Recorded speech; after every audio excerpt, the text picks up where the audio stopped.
When I was 17, my parents signed me up for this summer camp in the Appalachian Mountains.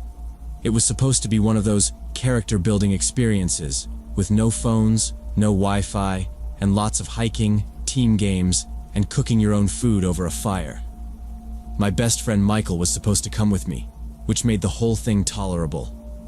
We were going to share a tent and stick together, maybe sneak some junk food and talk trash about the counselors behind their backs.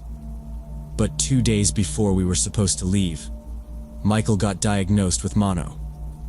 His mom called mine and said he was completely knocked out, feverish, barely able to talk.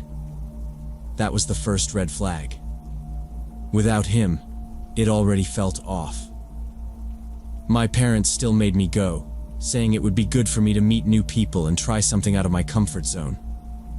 I didn't really fight it. I figured I'd just get placed with someone else in a tent and power through the week. But when I got there, one of the counselors, a tall woman named Jenna with a clipboard and a fake-sounding smile, told me the session was already full. We had some last-minute additions, and unfortunately all the paired tents are taken, she said. We'll set you up in a solo tent, but don't worry, it's still on the map, and you're not far from the others. That wasn't exactly true. The camp was arranged in a rough circle around a central lodge, where meals and group activities took place.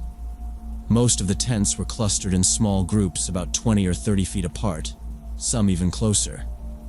Mine was about 50 yards from the closest one, practically at the edge of the tree line. It didn't look unsafe or anything, but it felt isolated. The trees right behind it were dense, and even during the day they cast long shadows that seemed darker than they should be. The first night passed without anything weird. We roasted marshmallows, had a dumb team-building circle, and then I went back to my tent. I used my flashlight to read for a bit, and fell asleep with my sleeping bag half-zipped because it was warm.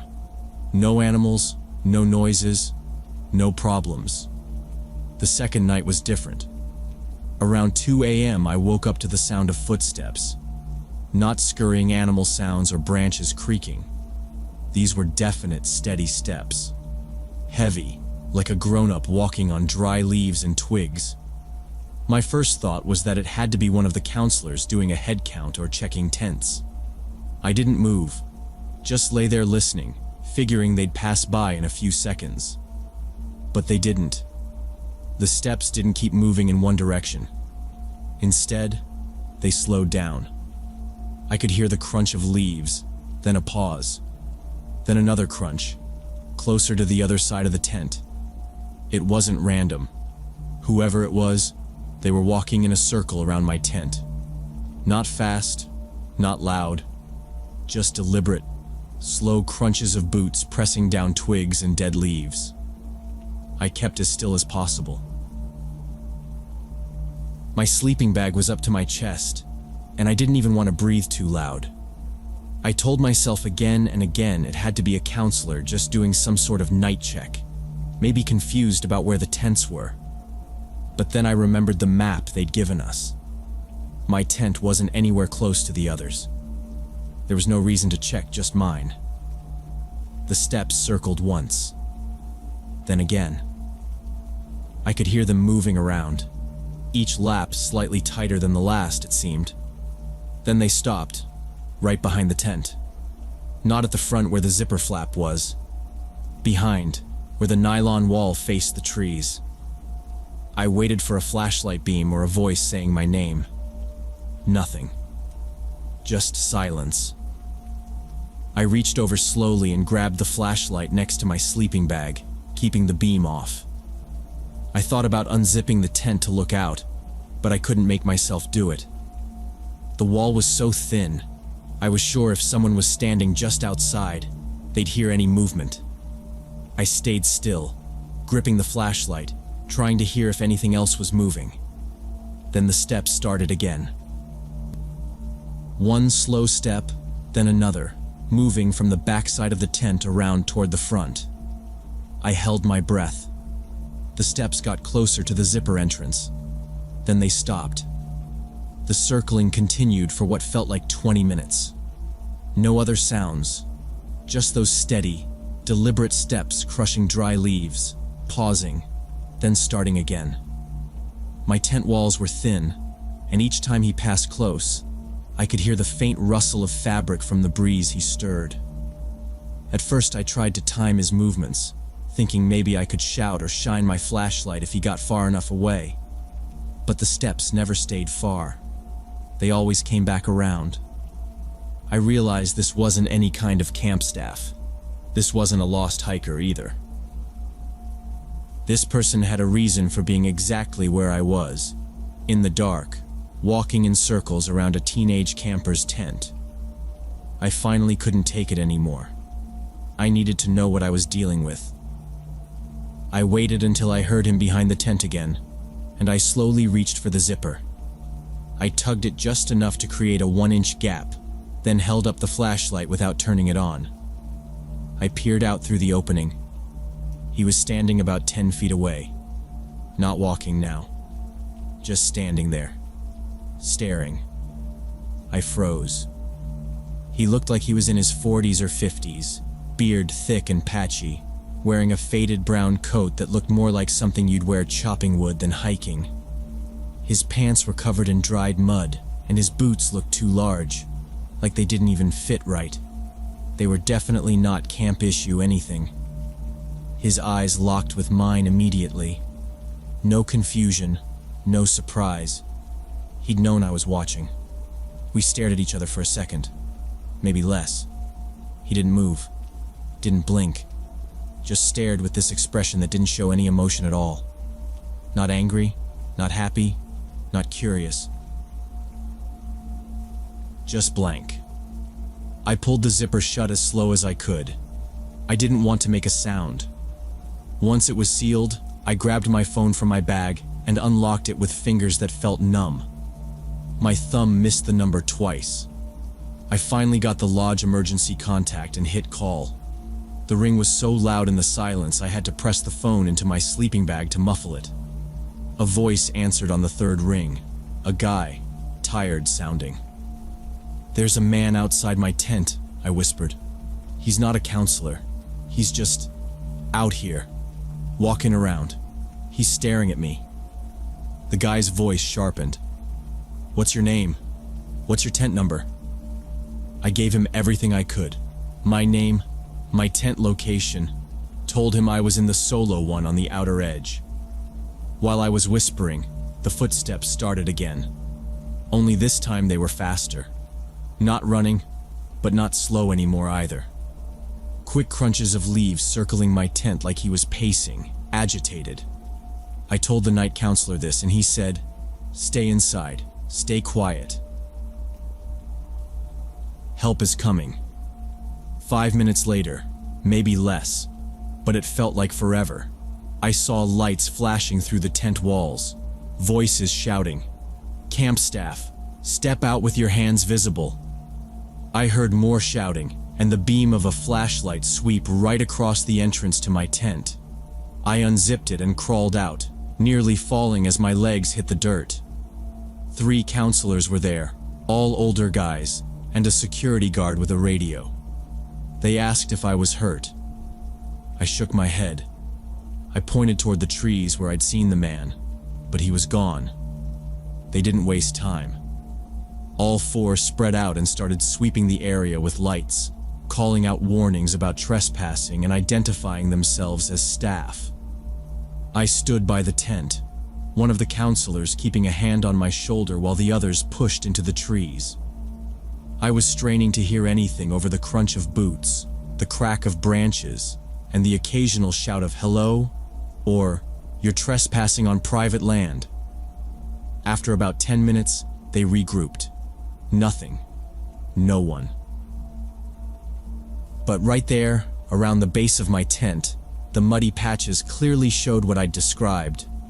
Boot prints, not deep enough to be heavy like the guards, but wide, clearly a full-grown adult. The pattern was obvious. Circles around my tent, tight and consistent. They all looked at each other, and nobody tried to deny it. The head counselor had already made the call to move me. They helped me pack my bag and led me to the lodge, where they set up a cot in the game room. I didn't argue. I stayed there the rest of the week. The staff started rotating night patrols every 2 hours, and 2 days later, they installed floodlights with motion sensors on the outer campsites, including where my tent had been. Later that day, the security guy pulled me aside while the other kids were at archery. He kept his voice low and said, "We've had issues before. Sometimes locals from the nearby towns wander in. It's rare, but it happens. Usually just scavengers looking for gear or tools left out. Never this close to a tent." I didn't say anything. He nodded like he understood. "You did the right thing. Don't worry. We've got eyes out now." I finished the week, but I didn't enjoy any of it. I didn't do the hikes or the trust games. I stayed close to the lodge, read books, and waited for the bus back. When it came, I got on without saying goodbye to anyone. I never went back to that camp. Never even looked at the brochure again. Sometimes I think about how long he was out there before I woke up. How many circles he made. How close he came to the tent. And sometimes, when I can't sleep, I wonder what would have happened if I hadn't unzipped the flap.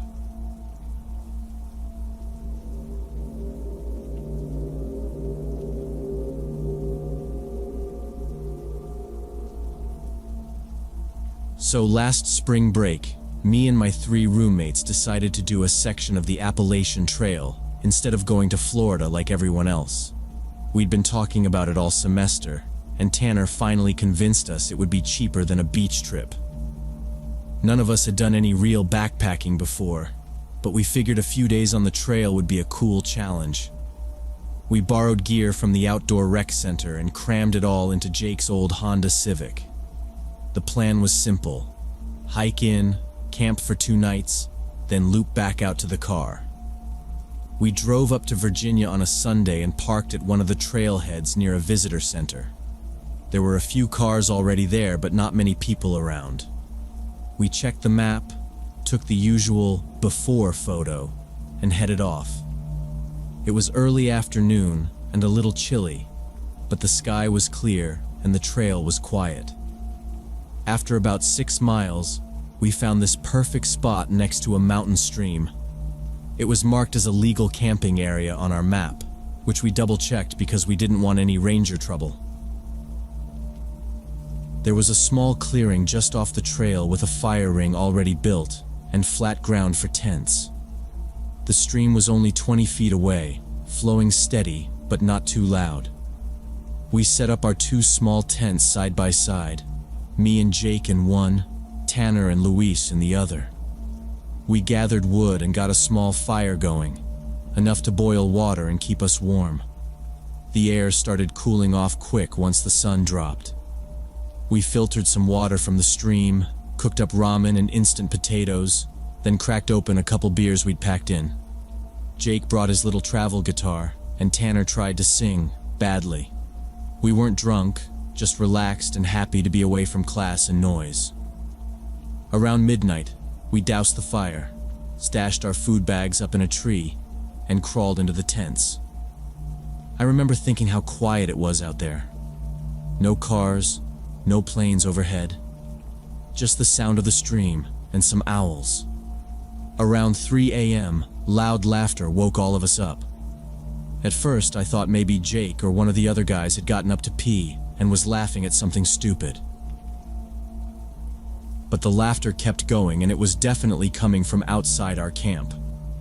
It sounded like a grown man, not one of us college kids. The guy was laughing really hard at something. The kind of drunk belly laugh that echoes through the woods. Not a chuckle, like actual bursts of laughter, loud and deep, then gasping pauses. I sat up and unzipped the tent. The moonlight was strong enough to see without a flashlight. Across from us, Tanner was poking his head out too. He whispered, "You guys hear that?" Jake leaned over me and nodded. We all looked at each other confused. We hadn't passed anyone late on the trail, and no other tents were near us when we camped. The trail had been dead quiet when we went to sleep. The laughter would stop for a minute, then start up again, even louder. It didn't move around, like the guy wasn't walking. He seemed to be just standing out in the woods somewhere beyond the stream. Not close enough to see clearly, but close enough the sound carried.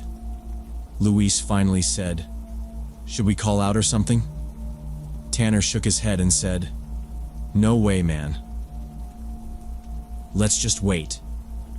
We sat there like that for a few minutes, heads out of our tents, just listening. Every time the laughter started, it gave me chills. It didn't sound happy. It was like something was broken in it. The kind of laugh where you don't know if it's joy or something worse. I slowly grabbed the flashlight from my bag but didn't turn it on. We didn't want to shine light and draw attention. Then something changed. The laughter stopped completely, just cut off. No sound at all now. Not even the stream seemed as loud. Tanner whispered, "That's worse." We waited, holding still, like we thought if we didn't move, he wouldn't know we were here. Then we started hearing glass bottles clinking together and slurred cursing mixed in with the laughter. It wasn't just one guy anymore. We could hear at least two different voices now, both men, both clearly wasted. The second voice was raspier, and they were talking over each other, like they were arguing and laughing at the same time. One of them said something like, "You always bring this weak-ass shit," and then the other barked out a laugh, followed by a loud crash like someone dropping a bottle. The voices were getting closer. We could hear them moving slowly, talking loud, not caring who heard them. Then one of them shouted something about stupid hikers and used a racial slur. That made Tanner stiffen up. Luis is Latino, and I could tell he caught it too. We didn't say anything, but we all just crouched lower in our tents. The words started getting more aggressive, threats thrown around like they were nothing. "I'll show you who's got a knife," one of them said. Then both laughed again. We realized these guys were probably going to stumble right into our camp. There was no way they hadn't seen our fire ring or smelled the smoke earlier. We had no idea if they were locals who knew the trail or just random drunks, but the way they were talking didn't feel like they were just passing through. It felt like they were looking for something, or someone, to mess with. I felt my phone buzz quietly in my pocket from someone texting in our group chat. Just one word from Jake. "Leave?" When we heard them crashing through the brush less than 50 yards away, we made a quick decision to get out of there. No way we were going to sit around and see what those guys wanted. They sounded pissed off and unpredictable. We didn't want a confrontation in the middle of nowhere, especially with no cell service and no one nearby to help. We moved fast but careful, only packed up the essentials: food, phones, wallets, headlamps, left the tents and sleeping bags so we wouldn't make any noise zipping and rustling. I shoved my stuff in my backpack half unzipped and slung it over one shoulder. The four of us crept out of the clearing one by one, barely breathing, using our phone flashlights on the lowest setting to avoid tripping. The trail looked different at night, even with the moon. As we got farther from the camp, we could still hear the men's voices getting louder and angrier. One shouted, "Where the hell are they?" and something about burning their crap.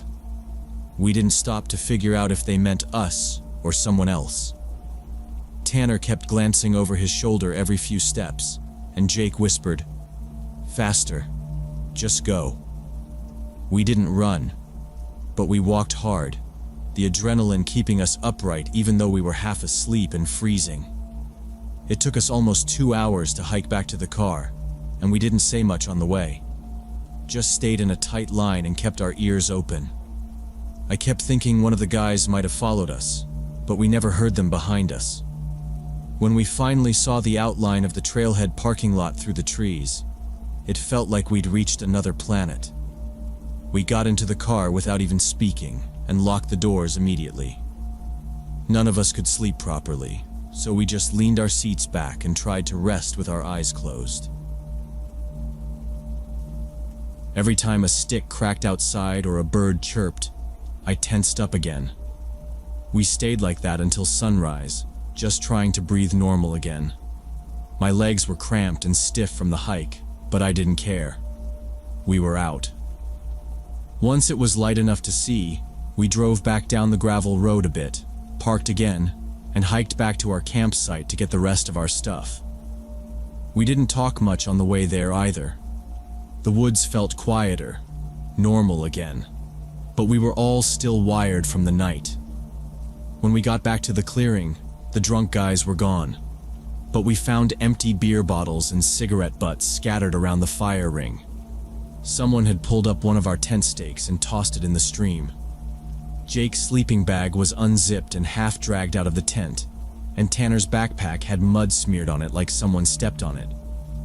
Nothing was stolen, but it was clear they'd been messing with our stuff after we left. We packed everything up quick, didn't even stop to eat. On the way out, we signed back in at the trailhead office and reported what happened to one of the rangers. He looked tired, like this wasn't the first time he'd heard something like it. He told us they've had problems with local people partying out in the woods, especially on weekends when the weather's good. Said they patrol when they can, but it's hard to cover everything with so much trail to watch. We still had 2 days left on our trip, but we changed plans after that. We picked shorter routes and camped closer to other hikers when we could. Stayed near shelters or shared sites, even if it meant crowded nights. It wasn't worth taking the risk again. The whole rest of the trip felt different. Still fun, but with that edge in the back of our minds. That was the first time I ever felt unsafe out in nature, and it stuck with me long after we got home.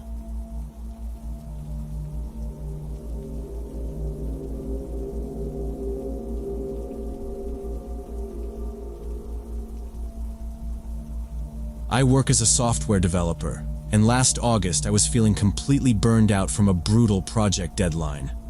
The kind where you're doing 12-hour days, skipping weekends, and basically living off cold brew and protein bars. By the time the release went live, I was done. Mentally fried. So I decided to take a week off and just disappear somewhere quiet. I'd always wanted to try solo backpacking, and figured now was the time. I picked a stretch of the Appalachian Trail in West Virginia. Not the tourist-heavy part, but a less popular section that ran through some thick forest and was supposed to be great for wildlife photography. I liked the idea of not bumping into crowds every few hours. Just trees, animals, silence. I bought a new digital camera for the trip too. Nothing crazy expensive, just something reliable to take some good quality pictures. Photography was kind of my way of getting out of my own head. I planned for 5 days, packed accordingly. Freeze-dried meals, water filter, compact stove, rain gear, first aid kit, the usual stuff. My backpack weighed about 35 pounds once everything was loaded. I parked at this tiny gravel lot at a trailhead that didn't even have signage beyond a wooden post with some faded trail markers. Cell signal dropped off about a half-mile in, which I expected. The first stretch of the trail was steep but well kept. Mossy rocks, narrow switchbacks, birds calling up in the canopy. I didn't see anyone the entire first afternoon. No other hikers, no voices, just me, the sound of boots on dirt, and wind in the leaves. I set up my tent at a small clearing off the trail and boiled some water for dinner. The camera was already coming in handy. Got a decent shot of a fox across the creek. The second day I made good progress, about 11 miles before making camp. I passed a few animal tracks in the mud that looked like deer, maybe a bobcat. I stopped at a high overlook around noon where I could see for miles, hills rolling off into a hazy blue distance. I took maybe 40 shots just there. That night, while going through the pictures in my tent, I noticed how quiet everything was. No distant traffic, no planes, no people. Not eerie exactly, just pure silence. The third day, same rhythm. Wake up early, break camp, hike slow, take photos, drink from streams. I found a narrow path off the main trail that led to a waterfall. It wasn't on the map, just a tiny stream dropping over rocks into a shallow pool. I spent almost an hour there, got great shots of water splashing over moss and light catching through the mist. No sign anyone had been there recently, no trash, no footprints. Each night I'd cook, clean up, and scroll through the camera's LCD screen while the woods went dark around me. I had the screen brightness low to save battery. I'd zoom in on certain photos to check the sharpness, leaves, bark, birds. The memory card was 128 gigs. I figured I had room for a few hundred more photos before needing to worry. I'd averaged around 35 pictures per day so far, so I was in the clear. By the end of day 3, I felt more relaxed than I had in months. On the 4th night, I was already half asleep when I heard something moving outside my tent. It was subtle, like leaves shifting or twigs snapping under something light. My first thought was a raccoon or maybe a deer. There'd been plenty of rustling sounds every night. I didn't sit up or unzip the tent, just stayed still and listened. Whatever it was, it didn't sound big. No heavy footsteps or deep breathing. Just a few shuffles, then silence. I figured it was nothing serious. I'd strung up my food bag properly and made sure the trash was packed out. If it was a curious animal, they weren't getting anything. The next morning was cool, damp. Mist hung low between the trees, and my tent's rainfly was soaked with condensation. I unzipped everything, shook out the damp gear, and started breaking down camp. That's when I noticed my camera case. It was resting where I always kept it, next to my sleeping pad. But the top zipper was halfway open. Not wide open, just enough to notice. I paused. I was usually good about keeping things zipped up, especially expensive gear. But I'd been exhausted after the waterfall hike the day before, and I'd taken a few sunset photos before crashing. Maybe I just forgot to close it all the way. I double-checked the camera. It was there. Battery still full, lens cap on, memory card still in place. Nothing seemed touched. I didn't give it too much thought after that. Maybe I should have. I finished packing and hiked the last miles back to the trailhead. It was quiet, still no people. The gravel lot was empty when I arrived, and my car was just as I left it. No flat tires, no broken windows. I loaded up and drove home, feeling good about finishing the trip and already planning how I'd organize my photos. When I got back to my apartment, I showered, ate something that wasn't dehydrated, and finally sat down to upload the photos from the trip. I was excited to go through everything on a bigger screen. The first few folders were exactly what I expected. Sunrises, forest shots, that hidden waterfall. Day 1, Day 2, Day 3, all labeled automatically by date. Then I opened the folder from Day 4. It started off normal. Some foggy morning shots, close-ups of tree bark, a photo of a squirrel I'd tried to catch mid-jump. But about halfway through, I saw a thumbnail that didn't fit. It was dark. I clicked it open. It was a picture of me, inside my tent, asleep, shot from outside, looking in through the mesh window. My face was half visible in the glow of my lantern, which I must have left on low. My arms were crossed over my chest, blanket pulled up. I felt this jolt through my whole body. I scrolled to the next image. Another photo. Same angle, slightly closer. You could see more of my face this time. I was clearly unconscious, mouth slightly open. The next two were worse. One had been taken just before dawn. The lighting had shifted, and it looked like the person had gotten closer, right up to the tent. My face was in full view. The fourth photo showed my bag inside the tent, partially unzipped, with the camera case in frame. I just stared at the screen, not moving, not blinking. My camera had been outside its case. Someone had reached in, unzipped it, turned it on, and taken those photos while I slept. Then zipped it back up and left. No theft, no damage, just the photos. Whoever it was didn't take anything. They didn't wake me up. They didn't leave a note or message. They just stood there, close enough to touch my tent, and documented me sleeping. I had no idea how long they were there. Could have been minutes. Could have been longer. I picked up my phone and called the police. The officer I got on the line transferred me to a detective, who listened as I explained everything. I emailed the photos over. He told me it was good I called, but he also didn't sugarcoat anything. With no witnesses and no injuries, there wasn't much they could do beyond filing a report. He said whoever did it had probably seen me with the camera and decided to mess with me. Could have been someone I passed on the trail. Could have been the guy from the parking lot who watched me gear up that first day. I remembered how he stood by his car, arms crossed, just watching while I adjusted my backpack straps. I hadn't thought anything of it at the time. The detective asked if I still had the original memory card and told me to hold on to it. He also suggested I avoid solo hikes for a while. His tone made it clear this kind of thing wasn't unheard of, but still rare. "You were lucky," he said. "Could have been worse." I started seeing a therapist a few days later. I couldn't sleep right. I kept checking my apartment door 3-4 times before bed.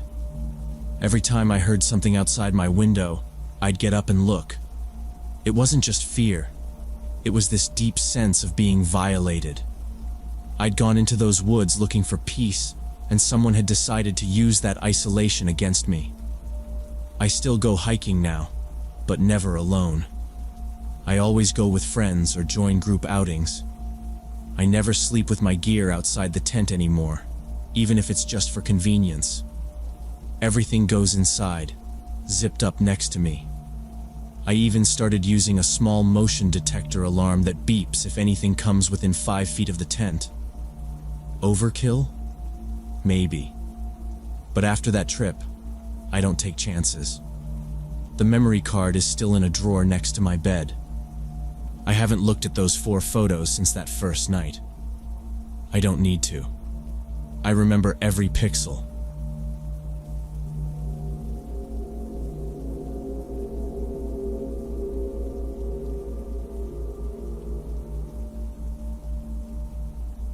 We were halfway through setting up our tent when I noticed the pickup truck. It was an old Ford, rust eating through the bottom panels, and both guys inside were drinking out of tall cans, even though it wasn't even noon yet. One of them had a cigarette stuck behind his ear, even though he already had one burning in his mouth. The other wore a camo jacket despite the heat. They didn't say anything, just sat in the cab watching us. Lucas didn't seem to notice or care. He was too busy unloading our cooler and making sure the tent poles weren't bent. "Are you seeing this?" I muttered, keeping my voice low. "What?" he said, straightening up with a bundle of tent fabric in his hands. "Those guys in the truck. They're just watching us." Lucas glanced over, shrugged. "Locals. Probably just wondering what a couple of city folks are doing out here. You're being paranoid." I didn't say anything else. Maybe I was. Still, the way they just sat there, like they had nothing better to do but drink and stare, it rubbed me the wrong way. I made a point not to look at them again. Once our packs were on, we started up the trail. It was narrow but well worn, winding through tall trees and slowly gaining elevation. The truck disappeared from view after the first bend, but I couldn't shake the thought of their eyes on us as we hiked. It took us about an hour to reach the site we'd picked on the park's online map. It was even better than it had looked, tucked between some tall pines with a small lake only 20 yards away. The water was clear, and we could see small fish darting beneath the surface.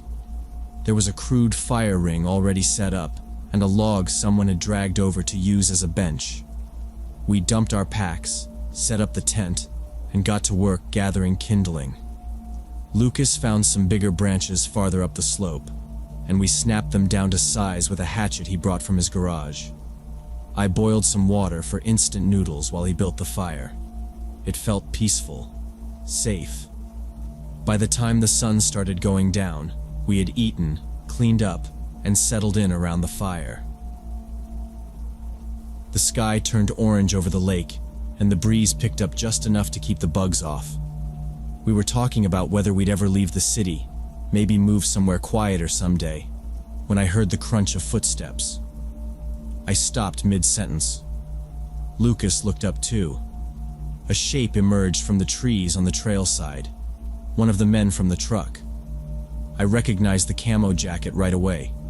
He walked straight into our camp like he already knew where we were. He had a slight limp and kept one hand in his pocket.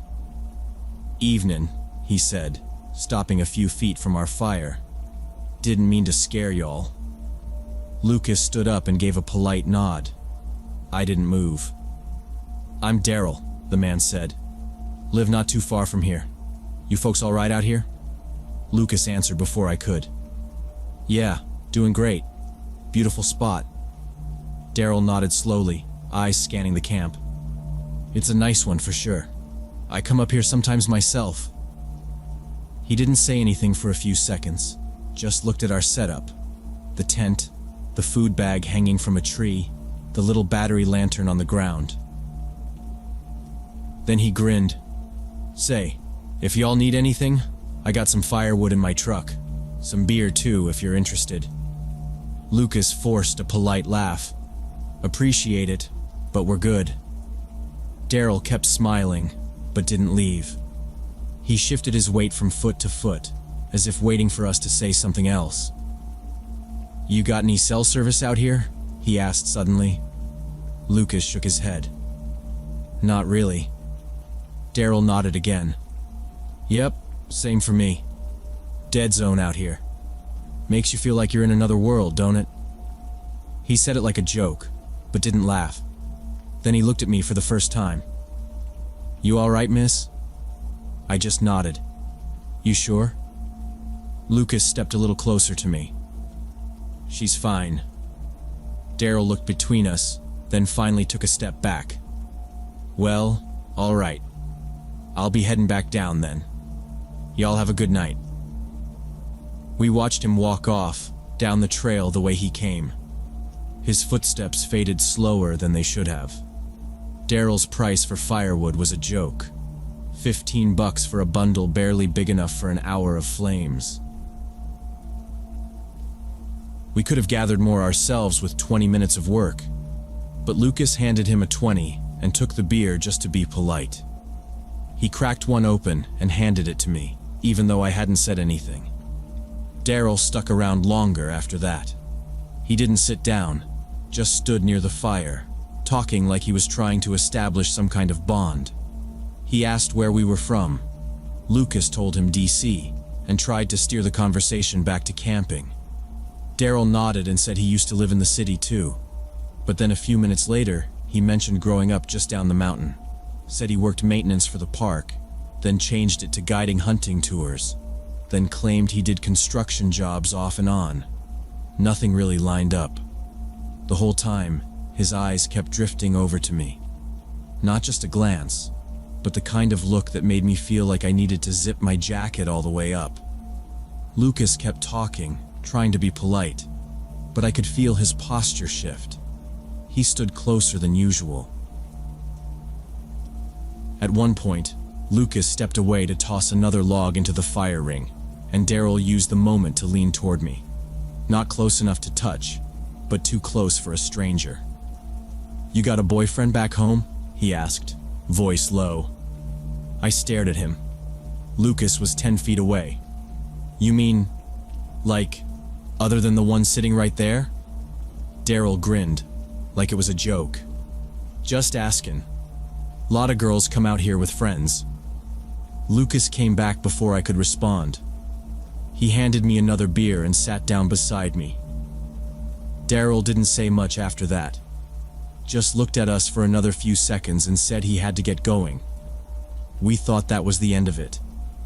The sky was dark now, the fire crackling low. We figured he was just a weird local with no social awareness.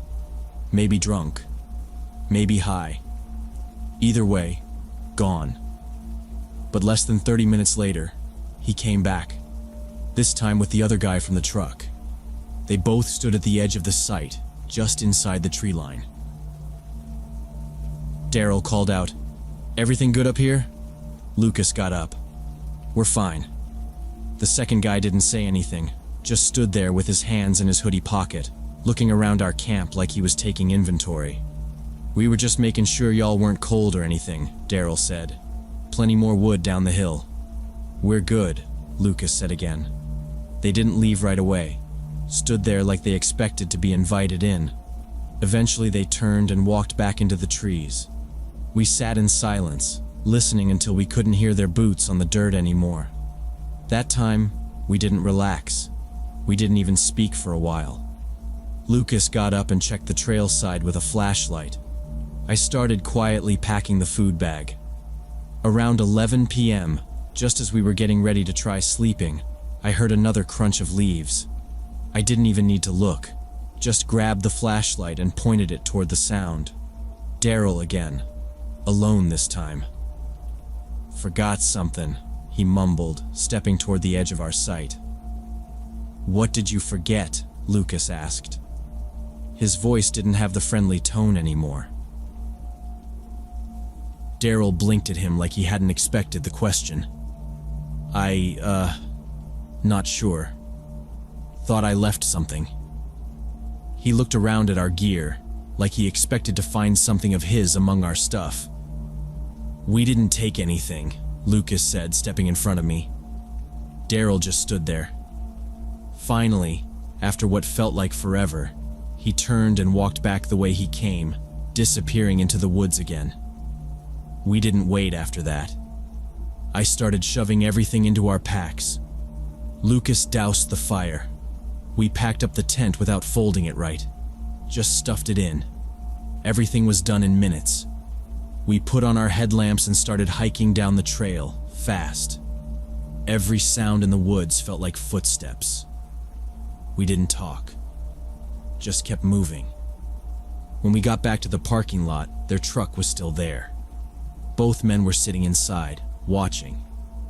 The interior light was on. One of them had the window rolled halfway down. As we loaded our gear into the back of Lucas's car, I could feel their eyes on us. They didn't say a word. Lucas got behind the wheel, and we pulled out without even double-checking the trunk. We drove back into town and found the first motel with a vacancy sign. The room was damp and smelled like bleach, but we locked the door and didn't turn off the lights. The next morning, we drove straight to the ranger station.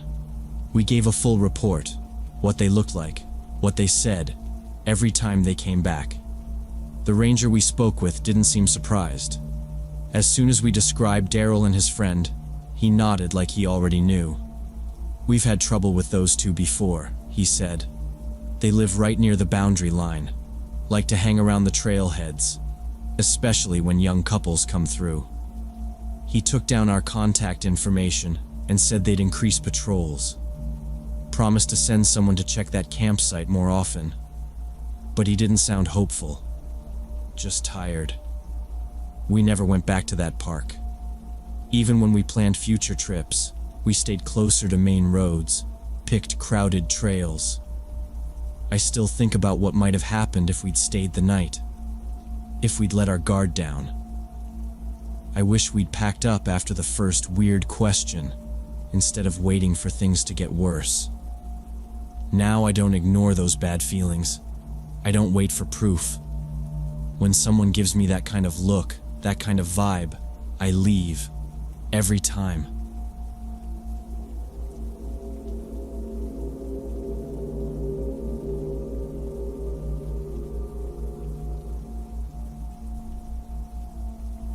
When I was 15, I spent my summer at Blue Ridge Camp in the Appalachian Mountains.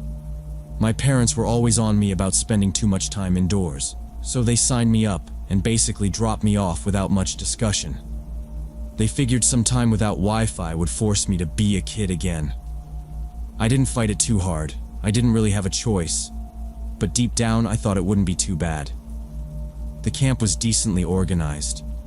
We had a full schedule every day, from early morning flag raising to lights out at 10. No phones were allowed, and the counselors actually collected them on day 1. I was placed in cabin 6, way at the edge of the campgrounds. It was a small wooden structure with 2 bunk beds, a couple of shelves, and a single window facing the woods. My cabin mates were Jordan from Ohio, Luis from Florida, and Brent from Maryland. We were all the same age, and after a bit of awkwardness, we started getting along okay. Jordan was into baseball, Luis knew everything about reptiles, and Brent was just loud and funny. The 4 of us spent most days doing group hikes, basic survival skills, and swimming in the lake. Evenings were usually campfires, ghost stories, and marshmallows. The counselors were chill and let us talk past lights out as long as we didn't get too loud. Since our cabin was farthest from the dining hall and common areas, it was always quiet around us, especially at night. At first, I didn't like how dark it got, but I got used to it. No nearby lights, just the stars and whatever glow the moon provided. After a few nights, I actually started liking the isolation. It felt like we had our own corner of the camp. The first week went by without any issues. Everyone stuck to the schedule. The food was bland but filling, and the days were packed enough that I usually passed out as soon as my head hit the pillow. By the end of day 7, I already had a routine. Wake up, brush teeth at the shared sinks, get to breakfast, and then follow the schedule. No phone, no distractions. It was simple. On the 8th night, I went to sleep like normal. We'd done a 5-mile hike that afternoon, and everyone was wiped. Brent fell asleep mid-sentence while talking about a counselor he had a crush on. Lights went out at 10 sharp. I remember it being cooler that night, and I pulled the blanket up higher than usual. I don't know what time it was exactly, but I woke up sometime in the middle of the night, probably around 2 a.m. I felt uncomfortable, like something had shifted in the room. My stomach was fine, but I had that annoying tight feeling you get when you drank too much water before bed. I slid out of my sleeping bag as quietly as I could so I wouldn't wake the others. The bathroom was about 40 yards down a trail past a couple of cabins. I grabbed my flashlight from the shelf and turned it on. The beam lit up the wooden floor and part of the wall. I didn't put on shoes, I just had socks, which I figured was fine since I'd be quick. As I stepped toward the door, I passed by the window and glanced out, more out of habit than anything. That's when I saw him. There was a boy standing just outside the tree line, maybe 50 feet from our window. At first I thought it might have been Brent messing around, but when I checked the bunks, all 3 of them were still in place. The kid outside was just standing there, not moving at all. His clothes looked almost exactly like ours. Dark camp-issued shorts and a light-colored t-shirt. His arms hung straight at his sides. He was facing our cabin directly, but his face was hard to make out. The light from my flashlight didn't reach that far, and the moon wasn't bright enough to help.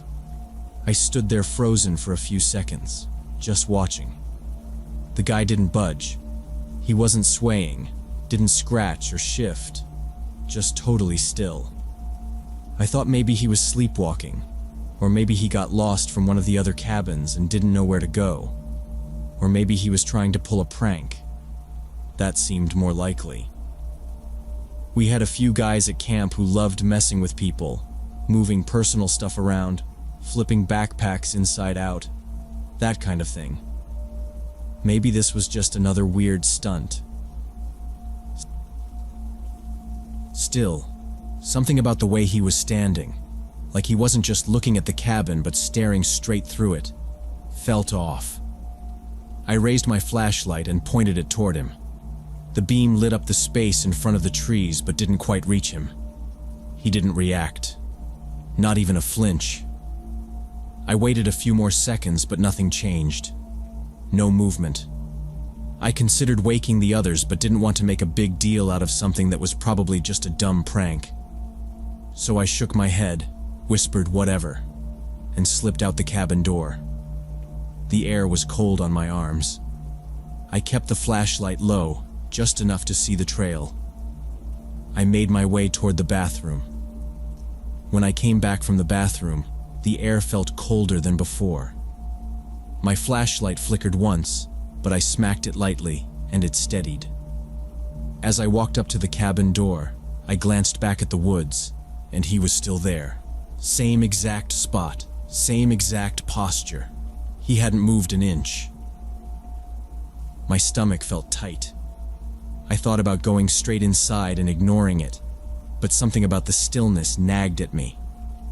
I stepped to the window instead, raised it slowly so it wouldn't creak, and leaned out a little.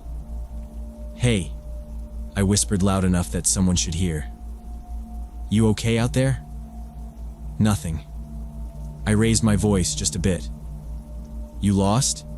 Need help getting back to your cabin?" Still nothing. Not even a twitch. The way he just stood there without reacting was starting to mess with me. He wasn't looking around, wasn't shifting his feet, just frozen. It didn't feel like a prank anymore. I watched him for a few more seconds. My heart started picking up, but I still didn't want to panic. I turned away from the window and walked over to Brent's bunk. I shook his shoulder gently. "Dude," I whispered, "wake up. There's someone outside." He mumbled something and rolled over. I turned back to the window, ready to try again, but the boy was gone. I blinked hard, leaned forward, and scanned the tree line. Nothing. The spot where he'd been was completely empty. No sound, no footsteps, not even a branch moving. I stood there for another minute, waiting, hoping to see him come out from behind a tree or something. But there was nothing but silence and dark trees. I closed the window and got into bed, but I couldn't sleep. I kept sitting up, checking the window every few minutes, half expecting to see him back in the same spot. But he never returned. I must have checked 15 times before finally dozing off just before dawn. At breakfast the next morning, I was tired and on edge. I waited until we were sitting with our cabin group, then casually brought it up. "Hey, did anyone see a kid outside last night? Like around 2 a.m.? By the woods?" Luis looked up from his cereal. "You mean like walking around?" "More like standing there, just staring at our cabin." Jordan raised an eyebrow. "What?" I gave a rough description: height, clothes, where he was standing. None of them knew what I was talking about. Brent said he slept through the whole night and didn't hear anything. I figured maybe someone from another cabin was messing with us, so I asked around after breakfast. I talked to a few kids from cabins 4 and 7, the ones closest to us. None of them claimed to be outside or to have seen anyone. I told one of the counselors, Mark, about it. At first, he just looked curious, like maybe he thought it was a prank. But when I mentioned how the kid never responded and how he disappeared without a sound, his face got serious. "Show me exactly where you saw him," he said. We walked back to the cabin, then to the edge of the forest. I pointed out the spot. Mark scanned the ground and trees carefully. He crouched down and found something I hadn't noticed. Small pieces of torn fabric snagged on the lower branches. It looked like dark material, possibly from a t-shirt or shorts. Then we saw the ground near the base of one of the trees, scratched up dirt. Leaves moved around, like something heavy had been dragged. Mark didn't say much, but his face got tense. Then we spotted long, deep marks on a tree trunk about 5 feet up. Not scratches from a person, more like claws. He stood there for a second, then turned to me. "All right, stay close to your group today. Don't wander, even during free time. Got it?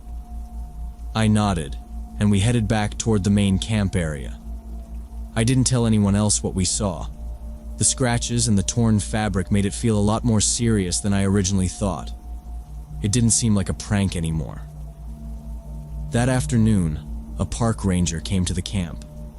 He wasn't wearing a smile or cracking jokes like they usually do when they visit for nature talks. He had a radio clipped to his shoulder and wore thick gloves. A couple of counselors walked him over to the forest edge, where I had pointed out the spot. I stayed back but watched from a distance. An hour later, Mark pulled me aside. He said the ranger had found tracks, large paw prints that matched a black bear. They were fresh, only a day or two old. He also confirmed the fabric looked like clothing, probably from a hiker or someone camping illegally outside campgrounds. According to him, it was likely a solo camper had been attacked and dragged off. The claw marks and disturbed ground fit with how bears behave when they move prey. The ranger said they were going to do a sweep of the area, but finding a body wasn't guaranteed. Sometimes bears drag victims far into dense woods, and with the terrain, recovery isn't easy. They didn't find any gear or ID, just the fabric. After that, camp protocol changed fast. A second security guard was brought in. No one was allowed near the tree line. All hikes were cut short and supervised closely. The counselors were more serious, doing extra head counts and enforcing lights out to the minute. I didn't see the boy again. The windows stayed closed every night. I didn't even want to look out, just in case. But I kept thinking about how he stood there, so still, just staring. No fear, no movement. Almost like he knew something was behind him. I don't know if he was the one attacked or if he watched it happen before disappearing into the dark. Either way, I keep wondering if I saw someone during their final moments. And I keep thinking, what if I had shouted louder, or gone out to check? Maybe nothing would have changed. But maybe I was the last person to see him alive. That's stuck with me ever since.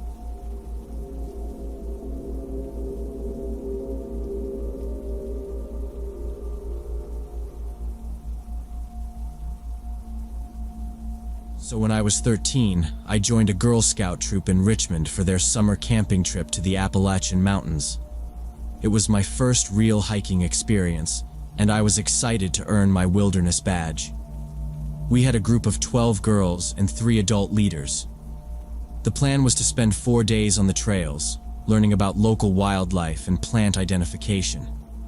I brought my new digital camera that my dad had given me for my birthday.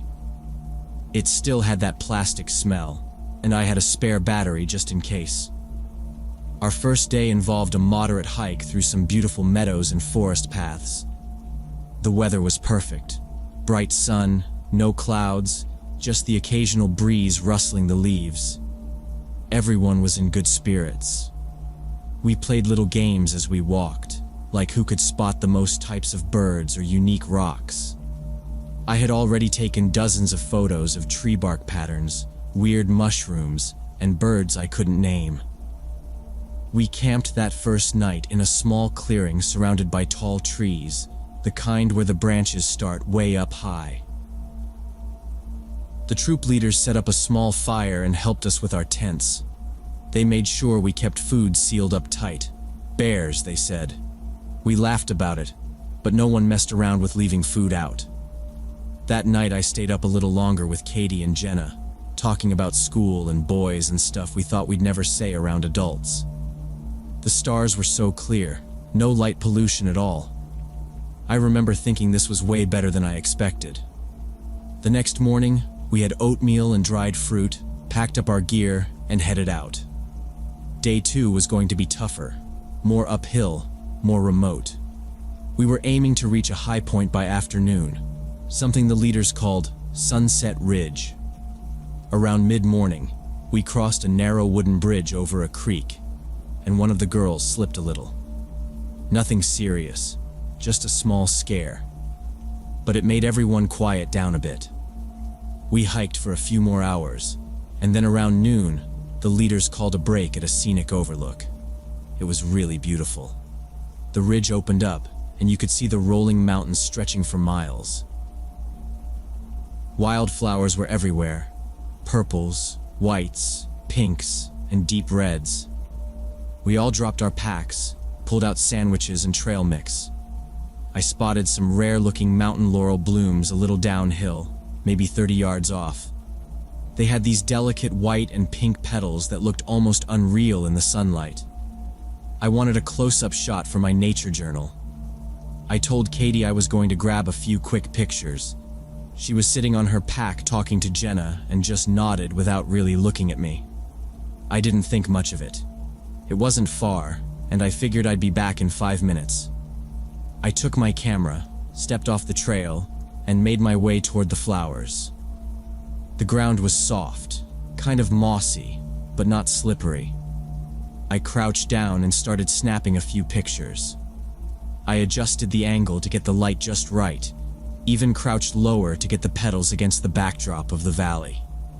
I kept trying different shots, and probably spent longer than I meant to. The flowers were just really good subjects.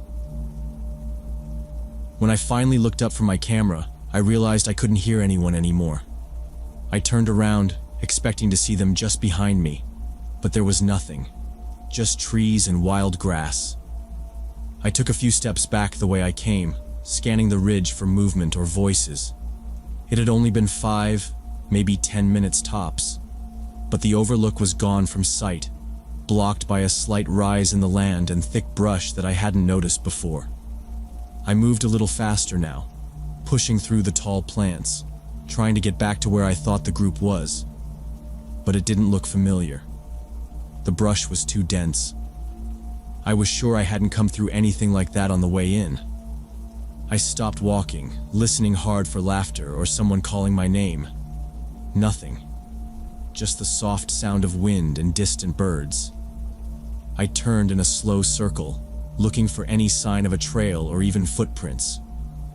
The flowers were still behind me, but the ridge itself felt like it had shifted somehow. The sun was in a different place now, and I realized I'd lost my sense of direction. My heartbeat picked up, but I stayed quiet. I didn't want to start yelling yet, not if I was just a few yards off. I walked uphill, thinking that would bring me back to the ridge.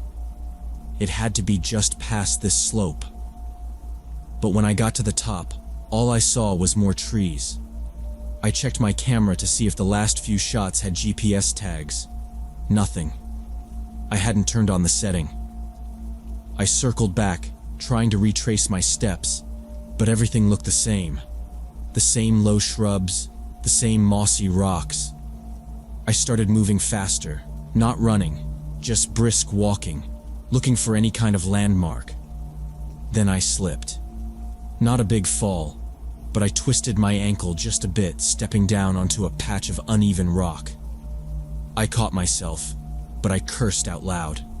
My leg throbbed slightly, but I could walk. I just needed to go slow.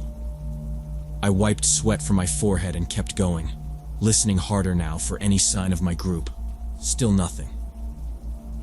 No talking, no footsteps, no rustling that wasn't from animals. I took out my camera again, flipping through the pictures I had just taken. I thought maybe the background would help me figure out the direction I'd come from. In one of the shots, I saw a bit of red in the far background, like the color of Jenna's windbreaker. I turned the camera around, pointing it in that same direction, and started moving that way carefully, making sure not to put too much pressure on my ankle. A thick fog had rolled in from the valley below, which is common in these mountains. It came in fast, like someone had poured white paint into the air. 1 minute I could see a few yards ahead, and the next, I could barely make out my own hands in front of me. I kept walking, thinking I was retracing my steps, but everything looked exactly the same. Just patches of gray trees and shapes that could have been anything. I called out for Katie, Jenna, one of the troop leaders. "Hello? I'm down here." But my voice felt small, like the fog swallowed it before it could travel anywhere. I kept yelling every few steps, stopping to listen. Nothing. Just silence, and that weird dampness that hangs in the air when visibility's gone. I thought maybe if I could find the ridge again, I'd be fine. But even walking in a straight line was impossible. Every time I looked around, I saw the same clumps of moss, the same drooping tree branches, like the forest had just copied and pasted itself over and over.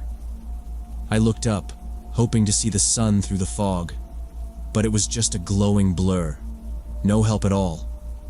That's when I realized I had no clue which direction I was facing. My hands were shaking now, and I kept slipping on the wet ground, branches scraping my legs. I didn't cry, but my breathing got weird and shallow. I kept thinking I'd suddenly hear someone laugh, or yell my name, and I'd laugh back and say, "Over here." But that never happened. Time got strange. It felt like I'd been walking for hours, but my watch said it had only been maybe 40 minutes. Then it felt like another hour passed.